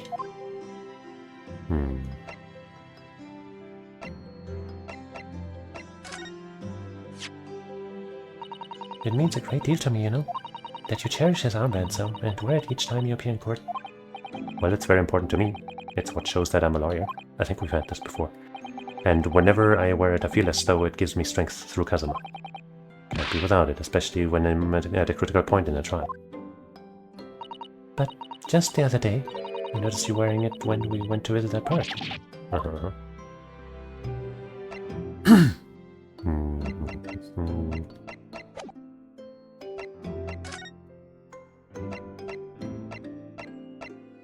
What do you mean? You mentioned one final task a moment ago. What did you mean? Oh my, I nearly forgot. Please, I want you to have this. Is that your magical book that knows everything? Some huge bundle of documents. It's my notes from the case 2 months ago. Oh. The murder that was committed on the omnibus. The McGilded case. It seems to me that this case of Mr. Windybank's murder, of which Regina is accused, is very much tied up with that omnibus case, in ways that are not yet completely apparent. So I took the liberty of consolidating my writings about the case for you. So helpful. With everything else she's had to think about, Susato-san still managed to do this, and all neatly laid out for me in her beautiful handwriting. It was my pleasure. I can only hope that it will bolster your case tomorrow for Gina. Thank you so much, Susato-san. I will do my best to use it wisely. You really are the best judicial assistant in the world. Well, that's extremely flattering. But I'm sorry to say that I've been a complete failure. Sorry? I didn't quite catch what you said there. Oh, ignore me. I was just mumbling to myself. Why would you say that? Victim found deceased. Mason Milverton. Oh, that's his full name, I guess. Brickmaker. Magnus. Conviction was assured with 3 eyewitness testimonies. However, a surprise 4th witness's testimony resulted in acquittal due to insufficient evidence. Oopsie.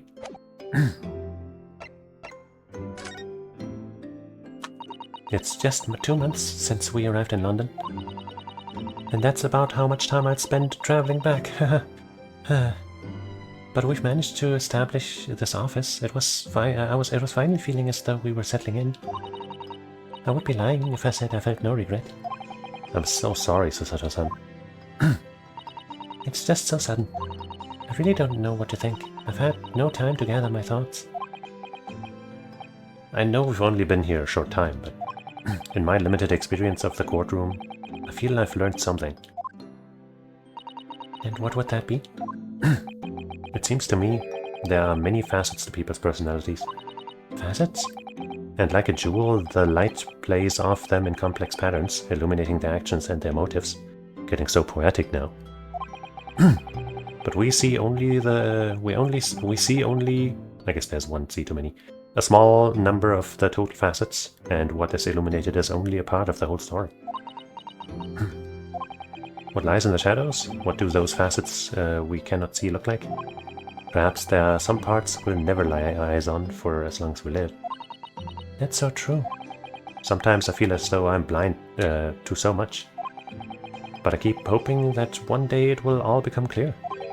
That all the facets will be illuminated, and I'll finally understand how everything fits together. Naruto-san. I suppose what matters is that we keep our eyes open and keep moving forward, even if the way sometimes seems dark. It's amazing to think it's been just 2 months. You've grown so much. Sorry? I've what? Oh no, it was nothing. Unimportant. Is she gonna do that for this as well? At the end she'll say something and we won't quite hear her and she'll be like, oh, don't worry. Do you know what time you will leave to London in the morning? Yes, I picked up my ticket earlier. I shall be leaving here at 4 AM? Jesus fucking Christ. I see. Well, I'll escort you to the station. Absolutely not. Sorry? I'm sure you realize why I couldn't possibly let you do that. You have a very important day ahead of you tomorrow. Gina's trial. Yes, I know, but every word you utter will have the potential to determine Gina's fate. You must get as much rest as possible. Even though, like me, I'm sure you will find it hard to sleep. Wah. But please, for me, do try. Wah. Well, it's getting rather late. I think you should go to bed now, Naruto-san. You especially. You have a way earlier morning. I must finish packing up my things in my room. Susato-san, I wish you the very best of luck tomorrow. Good night. Wait, there's something I need to say. Hey-ya! What was that? A secret technique of mine. The Susato shutdown. Shutdown?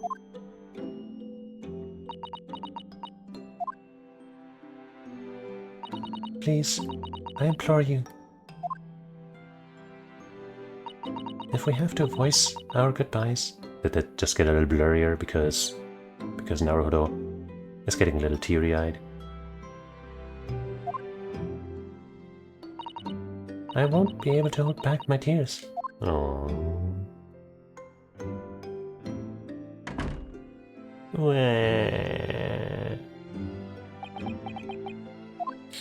Susato-san.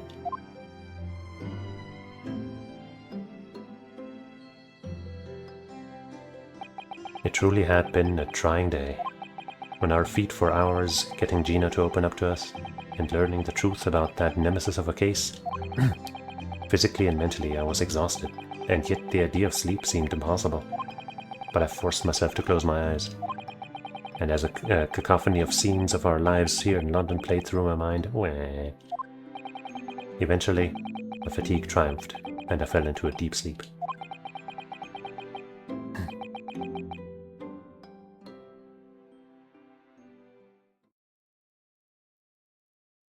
Susato-san! St. Simon's Hospital, Ward 3. That's still at night, or? Yes, I quite understand. That is a great weight off my mind. I'm just assuming that's Holmes because I don't know who else it could be. Uh-huh. Rest assured, I shall put everything in place, exactly as we have discussed. Thank you so much. It has been an honor and a pleasure to be acquainted with you, Mr. Holmes. On the contrary, the pleasure has been mine. I bid you farewell, and Godspeed. My dear madame, well, I guess I gave her the entirely wrong voice. Susanna! But maybe her final act was giving him the info, maybe to help out in the case, somehow.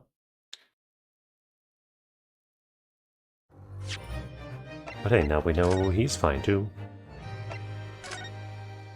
And we're all fine with calling it here for today. Because it seems like a pretty good, stopping point. And I'm hungry, and you're hungry. So let's take a break and resume proceedings next time. But for today, I will thank you for watching, hanging out, and, finally cracking Gina's tough facade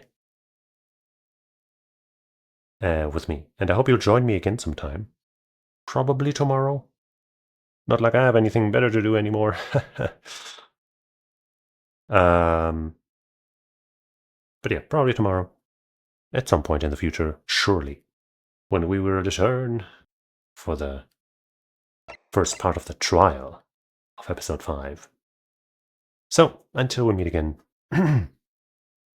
I say Otsukare-sama. Bye-bye.